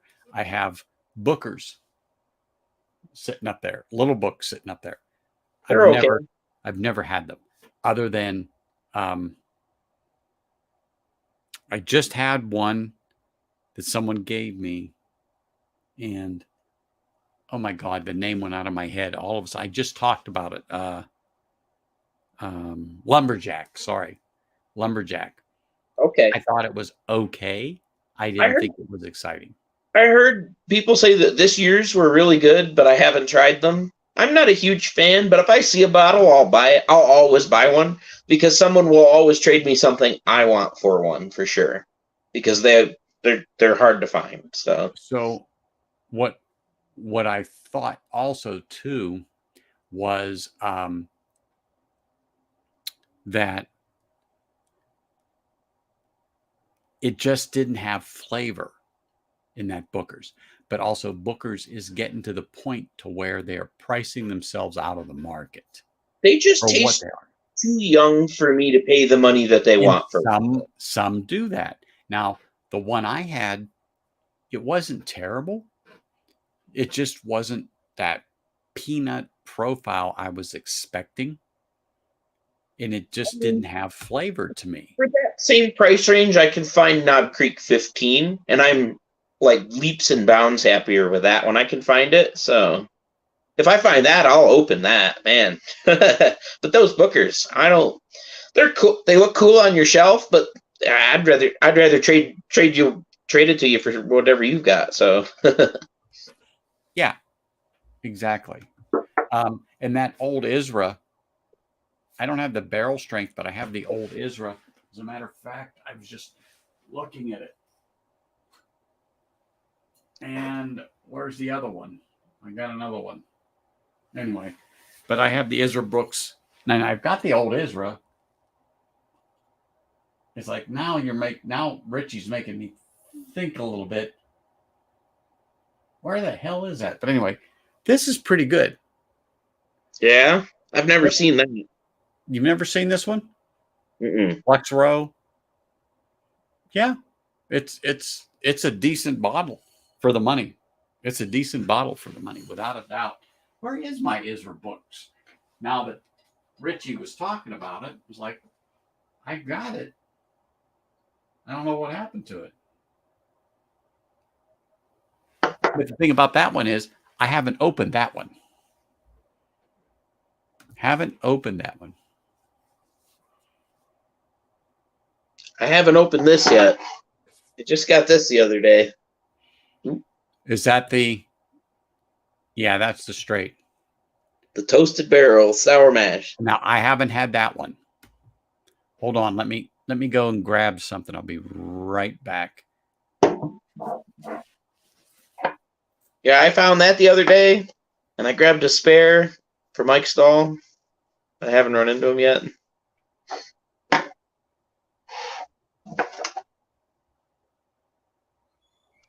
I can't wait to open it, though.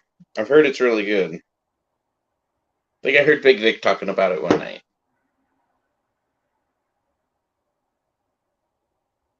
Could be next week or something that I pop it open. I got so much good stuff open. I don't know. I opened this the other night. This is really good. It was a store pick from last year.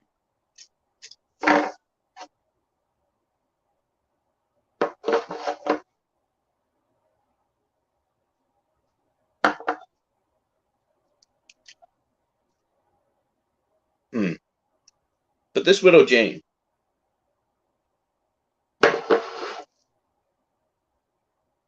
If you like Dickel, go get one.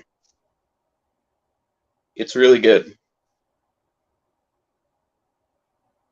If you don't like Dickel, you probably won't like it. But if you like Heaven Hill and Knob Creek, I can't remember what else was in it. Hold on.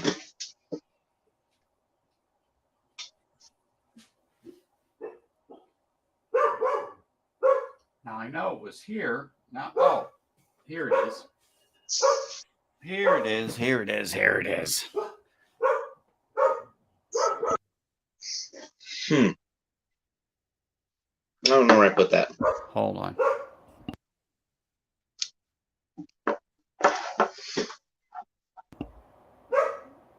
Here we go.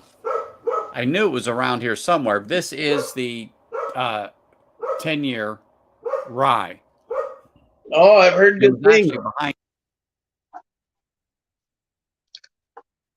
don't think I've ever seen that before either. I thought it was in the other room, and I'm like, I know it was there. I know it was there. I saw a barrel proof rye one time, but they wanted like $250 for it. Is that a good price? No. Okay. It didn't seem like it, so I didn't buy it. I was like, that seems a little expensive. So it's way expensive.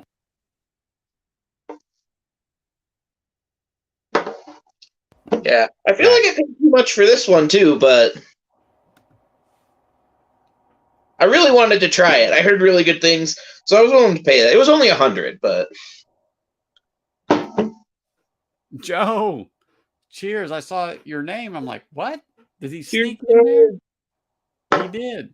Cheers, buddy. But yeah, I thought it was in the other room, so that's why I put it on pause and I ran into the other room. I'm like, where in the heck is it? I forgot I moved it to the shelf. Oh, I keep stuff in two different areas. And so right, I'm like, where in the heck what did I do with it?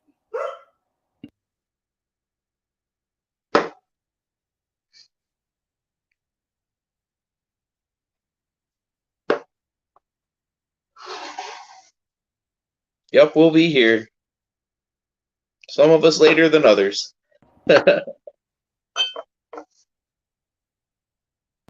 Some of us will. Sit down.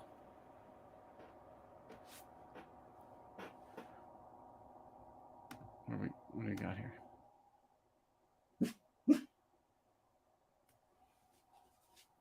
Dog hears the neighbors. Cheers, man. Always good to see you. All right, Ben. Good night. Cheers, Ben. Good night. Hold on 1 second. I'm gonna. Is she? Yep, she's done. But oh, there it is. It's like, don't tell me I left my Glen out there. No, I didn't. It was down here.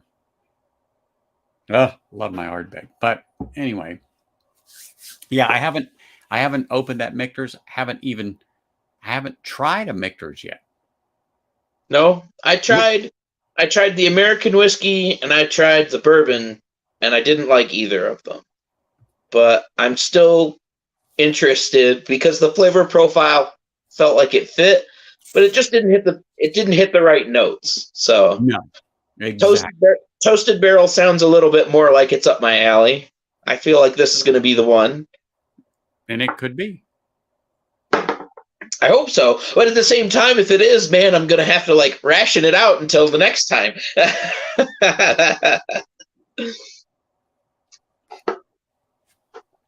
So this particular one, I do ration out, but I did give it up freely this weekend to the people I was with because I can't get it here. And it's a really good rye. Really good rye. 95 rye, 5% barley. Really good. Well, I got Mike Stahl one too, so maybe all I've got to do is get him to share a bunch of that with me, and I think I'll be all right. You're right. And let me tell you something, Richie Z. That Still Austin is literally right up there. So that's the cast strength, Still Austin. That one right there is their flagship, and they called it the Musician. And that's 98, and the cast strength is 118. Correct me if I'm wrong without me having to jump up there. But that whiskey, for a Texas whiskey, just wowed me because I never liked a Texas whiskey. Never liked it. You recommended that the last time I was on your stream, and I went looking for it, and I couldn't find. Now that you've mentioned it, I went looking for it, and I couldn't find it. Of course. Keep looking. Keep looking. If you find the cast strength, like I said, it's like $45. So it's a good value. It's a very good value. It is a good whiskey to have. I don't get that Texas funk off of it that I get off of other Texas whiskeys. And I'm telling you, it is a good sipper. Well, I'll have to keep my eye out for it. I haven't checked Total Wine, but they just pulled some level 10 out of their basement and put it on the shelf again. So I'm going to go clean them out again. Well, when you go there, when I go into that, I'll look for it. Just ask them, say, hey, when are you getting the Still Austin cast strength back? And they'll tell you. They'll go and look it up. They got the handheld devices, and they'll say, we'll get it in a week, or we'll get it in 3 weeks, whatever. Okay. But I have a friend that works the one by me. I can ask him where anything is in the stores that are around me, and he'll go in, find them, and tell me where they are. And if I want one, I just have to drive there and get it. So it's really good to have a friend like that into business.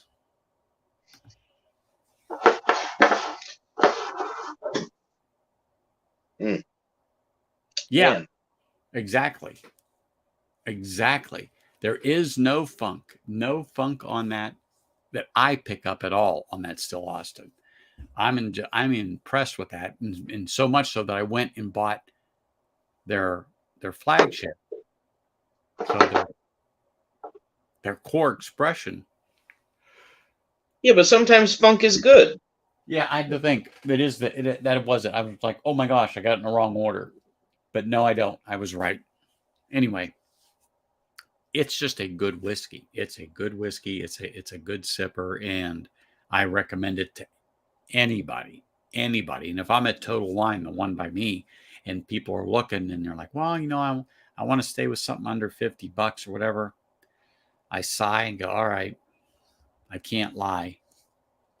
And I pull it down and I just hand it to him and I go, this is a really good pour and worth sharing. They go, 118 proof. And I go, all right, here's the flagship. It's a good pour, blah, blah, blah, blah, blah. I normally like the proofier stuff too, but sometimes that low proof can get me. Like this Michter's is only 86, so that's why I wear this shirt. Right? That's nice. Oh, nice. Cool. Exactly. You can get one of these from Whiskey Encore. Oh, nice. Yep. He's a proofy bitch too. But you're right. Nancy did have a hand in that bottling. So that was a definite must for me, because if she's in on it, it is a good buy, and she knows her stuff. She has more hitters than shitters. That's for sure. Did you ever have a chance to try what was the name? It was Orphan Barrel Copper Tongue? You know what? No. But I turned down, let me see if I still have it. Oh, and now I kind of kicked myself. If anyone can find me another one, a 24 or 26-year-old Orphan Barrel. This can't remember the exact one. Had such a great mouthfeel. I would compare it to like silk that tastes like Dickel. Well, see, I'm glad I didn't get that one then. But this one was a 24 or 26-year-old. But at the same time, like it rode across your tongue like it was just sliding silk across it. It was so. I had it in my hand. They were closing it out, and I could have bought it for $149. This 26-year-old Orphan Barrel. I just don't remember the exact one. I could see it in my head. I don't remember. I just looked on my phone to say, oh, I got the picture. No, I actually deleted it a couple of weeks ago because it's just clogging up my photos. But yeah, I should have got that one because people were saying you really needed to try that. I grabbed that one, and that's my second one, and that one was great. And I couldn't find a third, but I saw the 14-year-old, the Fable and Folly, and I heard Cheech said he didn't think anything of it, so I passed on it, and I haven't seen another one, so.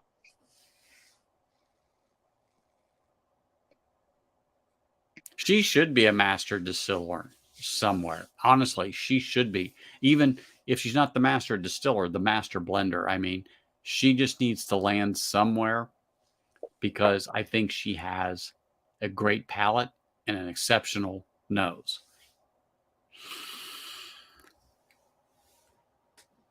And the Still Austin is proof.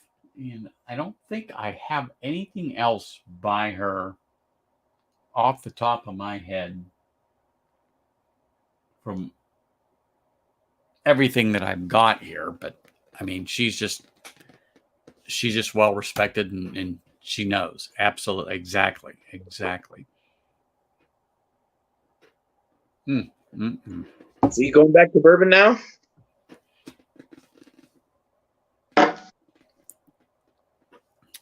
I can. I can. Don't let me sway you. You do what you like. Yeah, true. I would. But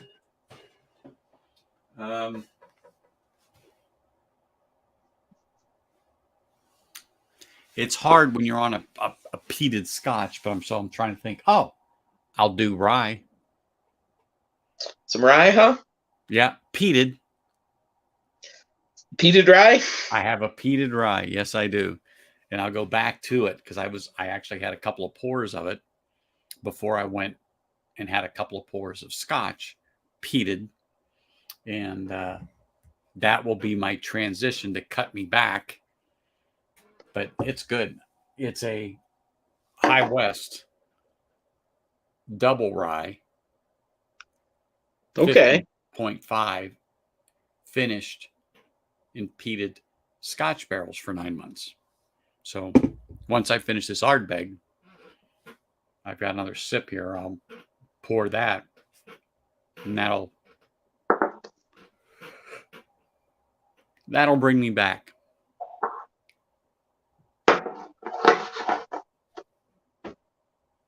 Hey, Isaiah, cheers, man. Thanks for joining. Appreciate you. Cheers, Isaiah. Good night. It's getting to be that time.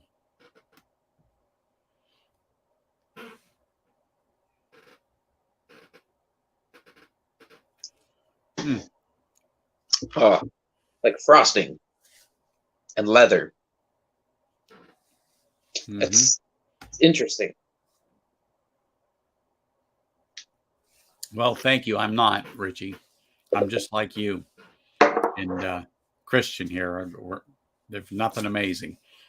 It's just a passion that I have, and I like to share it with others. And if I think anyone's amazing, is your drams that you post on the different nights that you have a little something, and what your pour is. It's like, oh, I wish I had that right now, but I'm working and I can't. But isn't that the best part? You're working and you still have that. Well, that's true, but I live vicariously through Richie sometimes. That's true. I do. All right. I've opened this thing up. I'm going to have my last little pour here of the night. All right. What should my last pour be? But you know what, Richie? I think you have quite a developed palate also. Because I've I've seen your comments in the way you participate. So I do appreciate and I do respect your input in the chat, because I do feel it is how do I want to say this and say it right, is that you bring a great perspective to this chat in my stream, period. Your palate, to me, is exceptional, especially whenever you talk about different notes or you go to, different whiskeys. Absolutely love that. And I think, and if people don't, they should know the value of that. And to be able to say, well, if you like A, you can go to B or you can go to C. What do you got? Oh, Knob Creek rye? Okay. Not single barrel rye. I saw that. I thought that's what it said, but now I know. So I'm gonna have this. I was looking around and I was like, man, there aren't very many single barrel ryes out there. There isn't. There is not. And this is the good one to have. So I'll drink rye with you. As my last pour. And I do too, Richie. I haven't been into it as long as you. I knew you had a more developed palate. I just knew it. And now you just told me. I'm like, no. I've seen some of your comments, particularly about whiskeys I haven't heard of. And I'm like, nah, he knows what he's talking about. He knows different things. And I'm like, he's a good person to know. And I appreciate you for being here. And I appreciate you for your participation, because I know that you are respected in the community. I'm here for the community. It's such a great community of people. Everyone is so friendly. Everyone's so nice. And all of the knowledgeable people want to share their knowledge, and all of the non-knowledgeable people want to learn more. And it brings up great questions. But and you know what, Christian? I always say, I don't know everything, and I consider myself non-knowledgeable. It's just that because I do this, how do I want to say this? People get the opinion that I know. And I tell people, I don't know any more than you. I just know how to express myself. And I do it because I like to do it. This is a hobby. This is a fun thing for me. And I like to share this with others. And I love it when the chat participates in we can have this type of back and forth. And like, you're here now. You know, you're not afraid to jump on chat.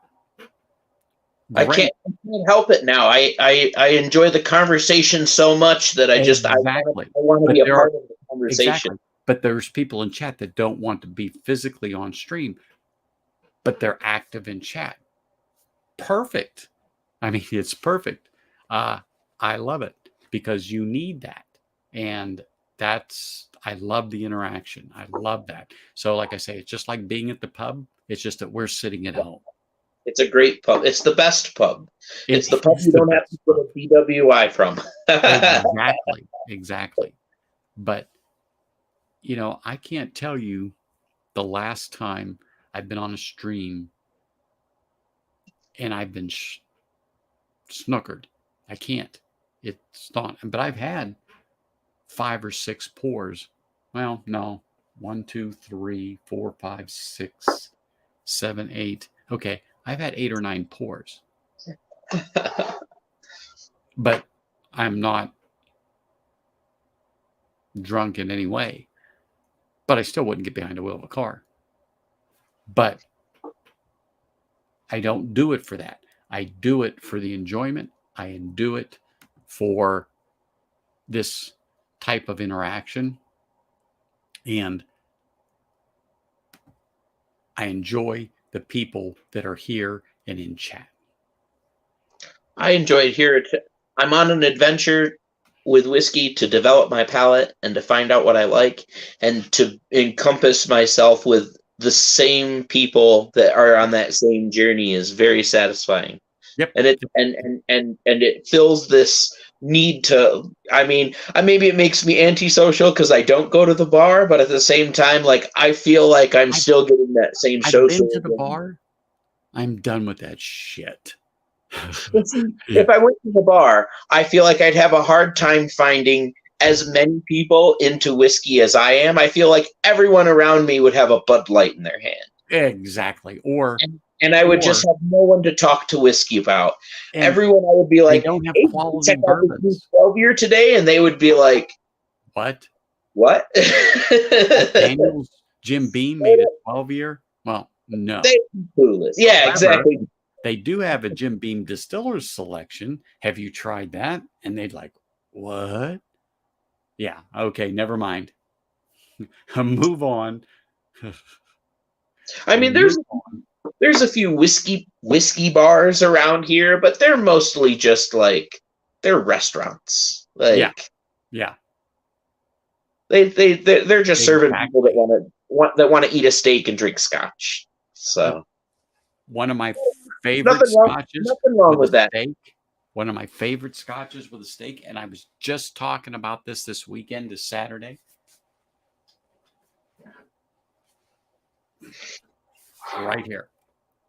Port Charlotte 10, heavy peated. Okay. Oh my gosh, get yourself a steak, some mushrooms with onions and garlic. Yes, that sounds potato. Great. Look out. You pour yourself a nice 2-finger pour in a Glen. This is the damn drink. Exactly. This is what to have with a steak. Now, it could be Lagavulin, it could be Lafroig, I don't care. But this is like, oh my gosh, good, with a nice filet, a ribeye, a porterhouse, a T-bone, something that's just like, to you, your choice cut of meat, whatever it is.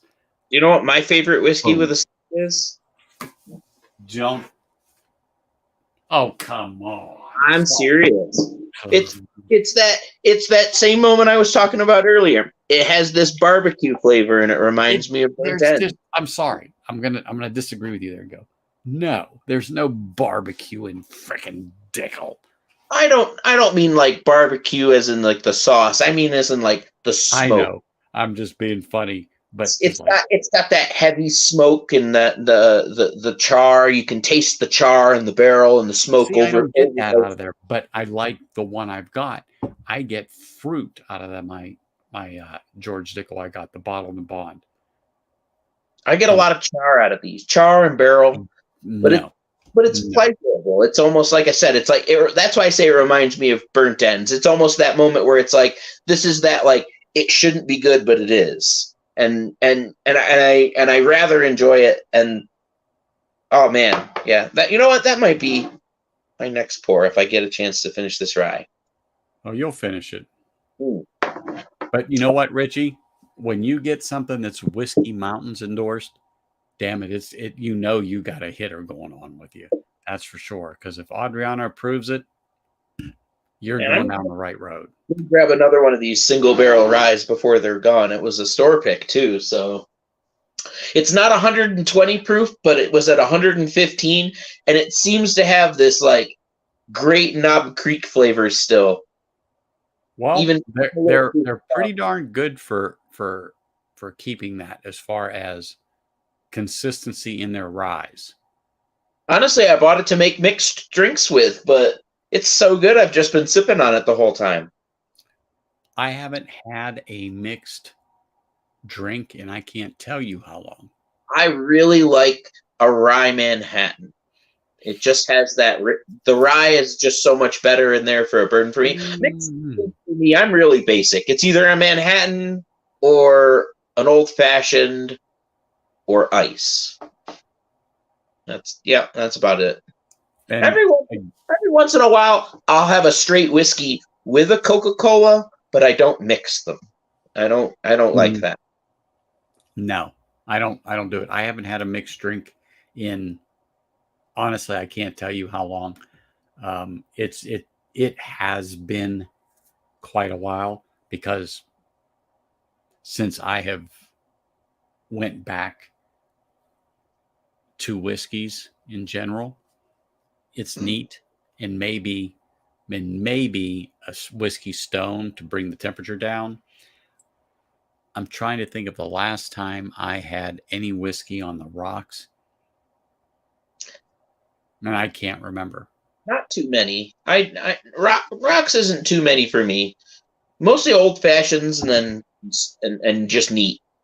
But I do enjoy an old fashioned. See, I get that sweet tooth every once in a while, and I want just a little bit more than just the bourbon sugar. So I'll just put a little old fashioned together, add some cherry, and just or a Manhattan. Those are nice too. I enjoy a Manhattan with a meal. So, and I'm real basic. I don't have I have all the mixed glasses and the nice, iced out, and then, cherry on a skewer, but I'll do it like Vic, and I'll pour it in a red Solo cup too. So if that's what you got, that's what you got. Hey, yeah. just works. So it just works. Exactly right. There's nothing wrong with it. Back in the day, I mean, we're going back 30 years, but my drink was 7 and 7s. Okay. I just loved those. I couldn't get enough of them. And then I was always a Tanqueray and tonic person. And then somebody introduced me to Bombay Sapphire on the rocks with 3 olives. Okay. Yeah. And then that did it for me. You know, once I got the taste of that good gin, and it is an acquired taste. Yes, it is. It is an acquired taste. But it was like, oh my gosh, it's like nectar to me. And I would just drink glass after glass after glass of that stuff. And it was just, I can't remember the name of it. There's this gin bar a couple of miles from me, and they like hand make all their own gin, and they flavor it with like lavender, and you lift. Yeah, I will tell you, you can keep that lavender shit, but some of the other stuff intrigues me, but not the lavender at all. I haven't been there, but I like it. I like the smell of it, but I can't imagine tasting it. I could give or take gin. I'm not a huge fan of juniper. It's okay. It's a spice in the spice cupboard. I'll leave it at that. Well, and I can agree with you on that and respect that opinion. I didn't like nor dislike it. It definitely has its place. I've definitely had some mixed drinks with gin that I would put in my top 5 any day. I can't remember what they are right now, so they're not there. But but exactly. But I'm just said mine is. Oh my gosh, yeah, gin was just it. But I haven't had any gin since 2005. It's probably been that long for me too, and I think I'll keep it that way. But it's not bad. I wouldn't turn it up if I went to a good spot and you had some good gin drink. Juniper grows. It's a berry, and it grows on a tree. Mm-hmm. It grows on a tree, Richie. As a My matter of fact, elementary school had a bunch in the yard. I remember the smell of it as a kid. Yeah. We have it here in Vegas. We have juniper trees out in the desert. I'm going to say, yes, they're the same, but I'm not a botanist, so I can't tell you for sure. But, you know, they're here. No problem, brother. That is what we do here. All right, Anthony. Oh, he can't wait to get into that Dickel. I have been waiting, and you asked me to try it, so I'm just going to get into it right now. I'm not going to open both, but I'll definitely open this one tonight. Well, open it, yeah, and then get it down a little bit, and then maybe tomorrow get into the other one, get it down a little bit, and then give it. Let's get a cork pop for everyone who's left. Oh yeah, we got. Cheers, everyone in the lobby. Ooh, I heard it. That was fine. It echoed through. And he's literally going to pour Dickel, people. I'm sorry. Oh, it's so good. If you don't like Dickel, you're not exploring your palate enough. I've got one Dickel that I can tolerate. See, for me, whiskey is one of those things not necessarily a specific spice, but I compare, like, every bottle of whiskey has its own unique flavors. So, like, a collection of whiskey to me, I compare it to like a spice cabinet. Mm-hmm. Each has its own place, and I definitely feel like that you wouldn't eat certain spices on a certain day. Like, exactly. There's certain spices that you do in a certain moment. There's definitely whiskeys that I enjoy first, and there's definitely whiskeys that I enjoy after I've saturated my palate. And I've started to discover that certain ones that other people don't like these Dickels, I enjoy them much more as my later pours. My palate has been saturated with smoke and char and sugars and vanilla and caramel. And then later in it, I don't notice those mineral tastes that people talk about so much. Especially on these 13-year-olds. I just get a lot of sweetness, and I mean there's old flavors in there, but I'm getting what you were talking about, like fruit. Yeah. Exactly. I mean, it happens. You'll get it. It's not a guarantee, but it's there. And the bottle I have, I'm lucky enough to tell you that, yeah, I don't get the Flintstone vitamin note. I don't get I'm getting minerality. A lot of marshmallow on the nose, and some red fruit. Marshmallow. Yep. Wow. Like you're toasting a marshmallow over the fire, like a toasted marshmallow. No, that doesn't come to me, but that's okay. If that's what you get, that's what you get. In your mind, that's what you associate that flavor with. Yes. And that's that. It's like it's going from marshmallow to like butterscotch. And I've had them, you know, to where that it's a butterscotch bomb. Not George Dickel, of course, but now see, if I feel like this is my first pour, I'd have a lot more of that mineral note in the nose, but it's like not there anymore. I get, like I said, I get a lot of. I'm getting marshmallow, some red fruit, butterscotch. There's a hint of something else in there that I just can't pick out. That's the Dickel. Yeah, it might be that, but it's so faint. Let me.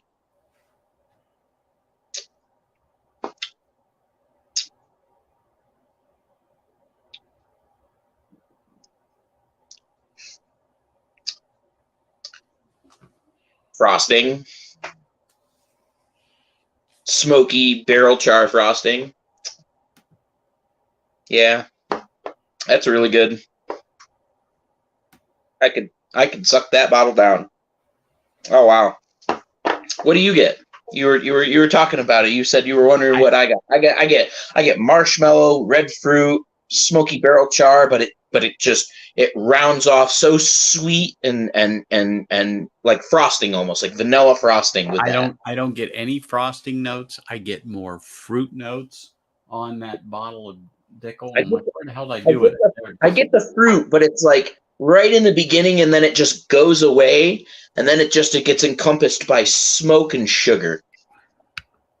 I'm going to pour a little bit, but I don't know how it'll do with all this peat I've had. Right? Yeah. See, I just came from that sweet rye, and I feel like maybe that's what's leading me into that frosting note on my palate. But I feel like it's one and the same. Those flavors are just being enhanced. To prove to people I'm pouring Dickel. Let me turn the bottle around. There it is. There's no cork on it. There's the don't know what you're missing, folks, if you don't have it. I'm pouring some in there. But if you live here in Colorado, you just leave those on the shelves. Oh, yeah. Put the stopper back on it. But, you know, that's like... That's what it is. If you live in Colorado, the elevation will ruin it for you. I'm sorry.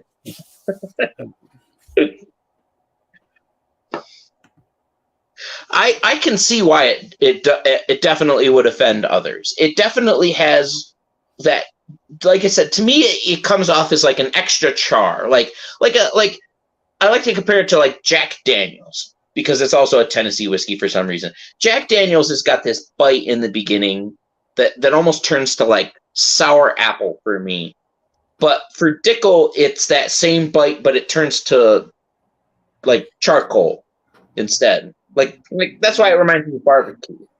But it bites you right there in the beginning with that burnt taste that I only get from like a Tennessee whiskey, like Jack Daniels or something. Like, I don't know. I don't mind it. I don't get that. Like, people talk about this mineral taste like they don't enjoy mineral water or something like that. Like, I think mineral water is wonderful. It just depends on what you're doing with it. If you're just drinking it by itself, it's not that great, but saturate your palate with something else. Now, see, I'm not getting... I'm going to have to wait till the next sip, because it kind of was flat to me right now.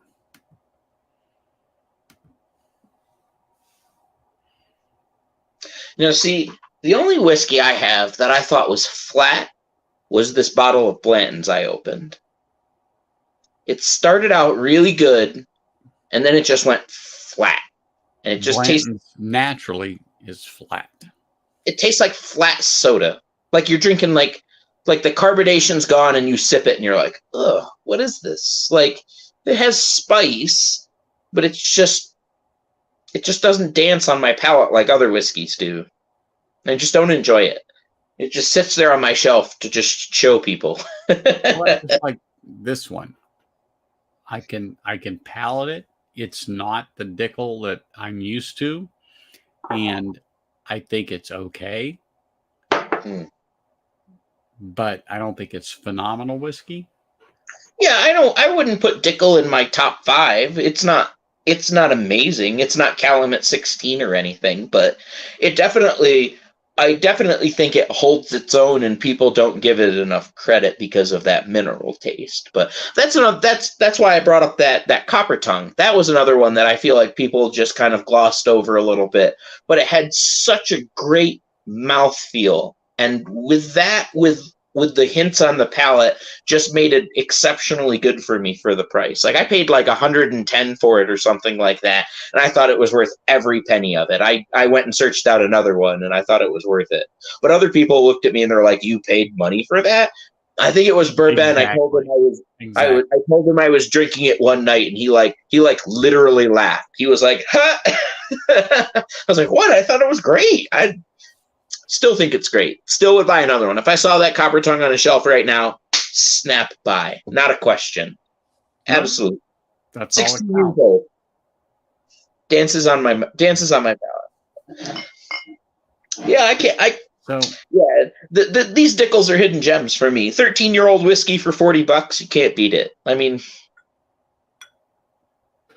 especially if you're enticing your palate. I got some figs here from California, and I just take a little bite, and my whole palate changes along with that Dickel. I don't notice any burnt flavors anymore. I don't do it all the time. I try not to eat too much while I'm sipping whiskey. My palate gets all crazy when you do that. But so Richie asked if we have any favorite YouTube channels. Well, yes, a few that I do like to watch. One is Aquavita. I like to hear about the different whiskeys over there and the scotches. And then, of course, I do watch Livewire Whiskey, Scotch Down Under, Whiskey Nose, Whiskey Encore. What is it? Whiskey Squared. What is Marty's other channel like that? That's what I'm trying to remember. But I'll get on there. But remember, they're East Coast and I'm West Coast, so sometimes the times just don't add up. But one of my favorite YouTube channels is basically a food porn channel. It's called Aiden Films.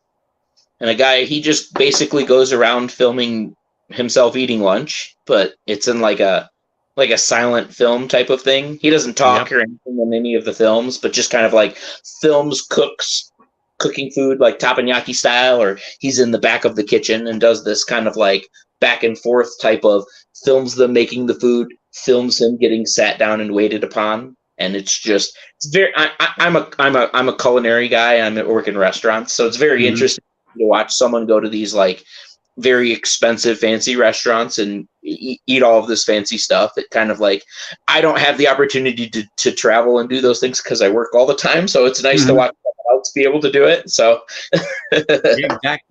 exactly. And see how they do it and go, well, lesson learned. It gives me this more like if I was traveling, I would enjoy that type of thing moment, or also that like if I'm out looking for a new type of restaurant, what would I look for? Maybe I'm looking for these types of things, because he goes to all sorts of different places. He'll start cooking food at home too, like, or grilling out back or something like that. I don't know, good stuff. It's very interesting. So, but then other than that, I watch a lot of Whiskey Tube. cheers, everyone. That's right. MC squared. I knew it was something like that, Richie. I was like, because I just got the shirt and I'm like, God, I cannot think of it. I just cannot think of it. But I just got the t-shirt, so it's here and just came out of the laundry. And just the reason why I didn't wear it tonight was because it was in the laundry. I won't wear brand new shirts until they've been laundered. I don't wear brand new clothes until it's been laundered. But that's just me. But anyway, yeah, I like my peated rye, and I think that I've had a little bit. Well, I haven't had a lot of peat, but to go back to this one here, this the Dickel, is like, not that it's bad. It just doesn't do a thing for me now. The peat is more overpowering. Now I'm kicking myself for opening this tonight because it's so good. I'm going to have another one. Well, and let me just tell you, you should, and this is why. Get it down to the shoulder. And then tomorrow, go into the other one and get it to the shoulder. And then do not touch them for at least a week. And then when you come back either on my stream or something like that, then you tell me the difference. Okay. Because that's the thing.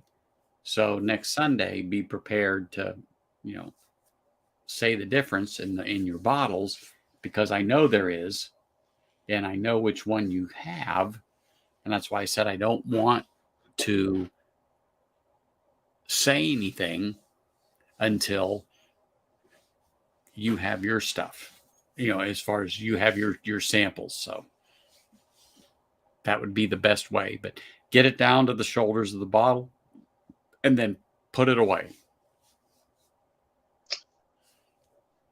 Getting a little like nutmeg or cinnamon on there too, almost. But it's still like just lingering. You will, because I kind of know what smoky barbecue frosting.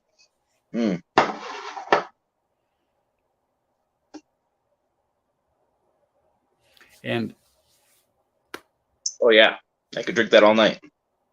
Well, that's all that counts. And good is good.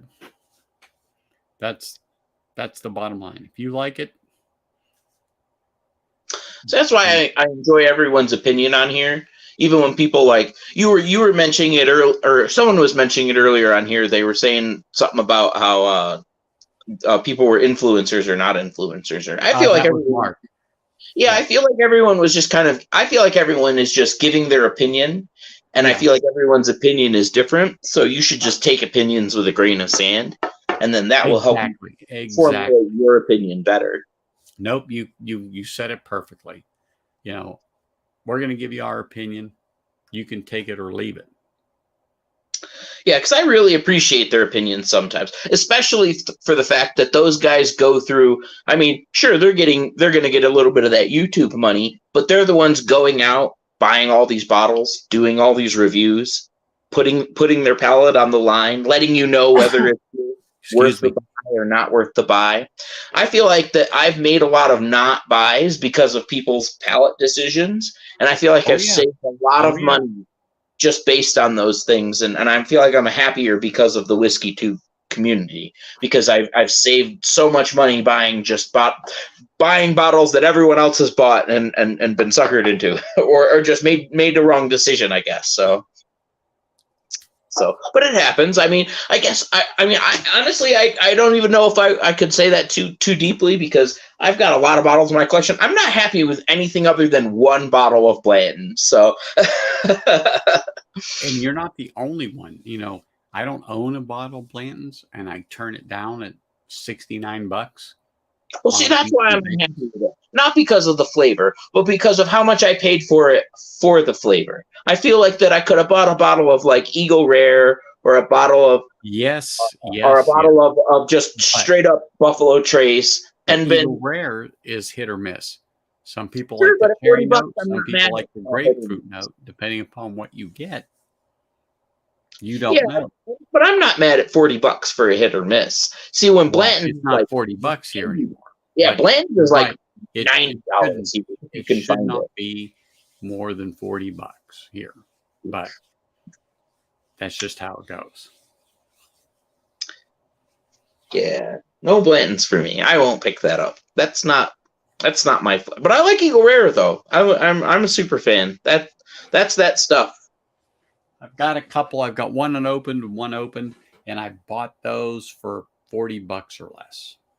Yeah, I try and only buy the store picks when I see them. I usually won't pick up a regular bottle, but maybe every once in a while.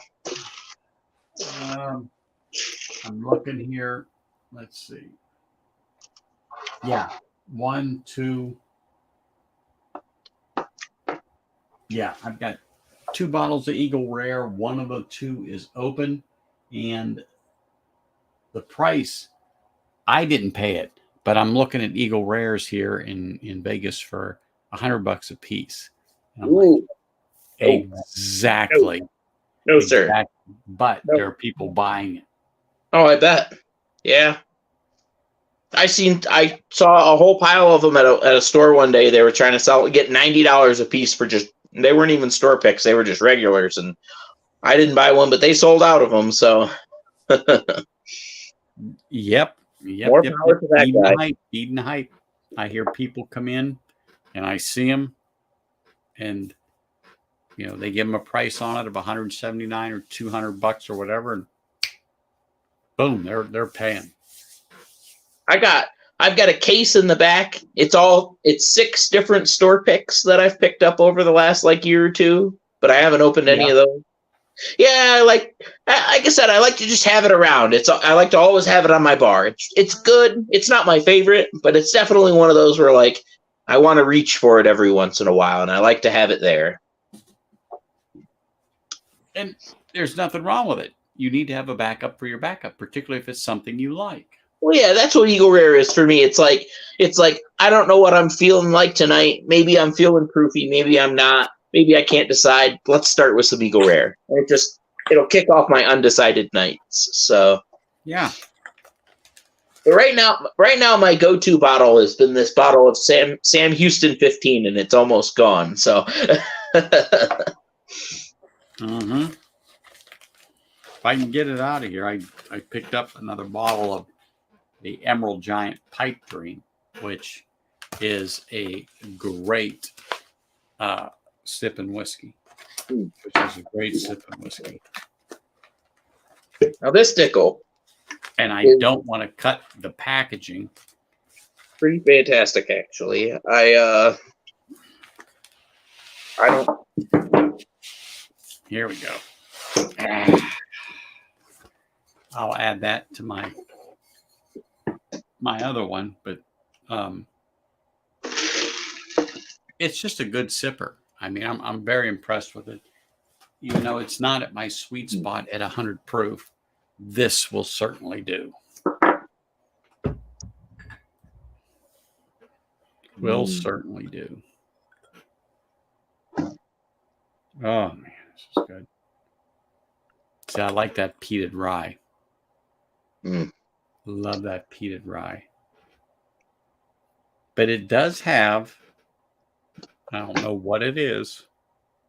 Oh, wow. Yeah. It does have a little bit of a funk to it, but it's not off-putting to me. See, that's why I like this Dickel. It has a funk. I feel like that funk is what everyone is always complaining. Oh yeah. Oh no, no, that's what they talk about. But it's nice. It's like an adventurous funk on your palate. Like it's there and it dances around, and sometimes it's good and sometimes it's funky. But it's I don't get the funk on this one, but I get the age. I get the funk on this one, but it's like it's not heavy. It's definitely, I've had the 2007 a bunch of times. It's definitely not anywhere near as funky as that one. It's much sweeter, like a pie. Like a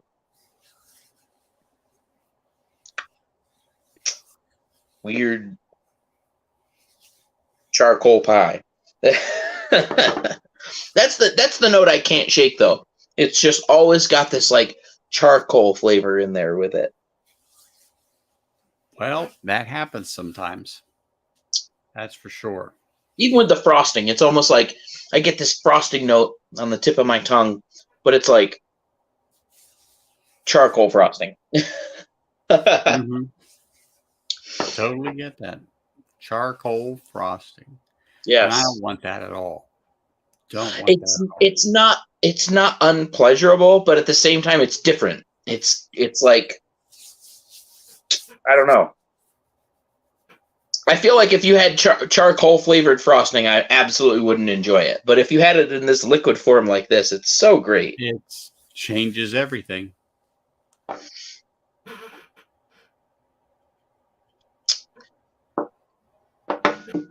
All right.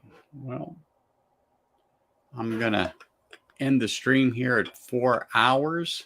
I thank everyone for, being here. Christian, for popping on. But next Sunday, you're going to have to let me know and pop on and let me know what those two are like.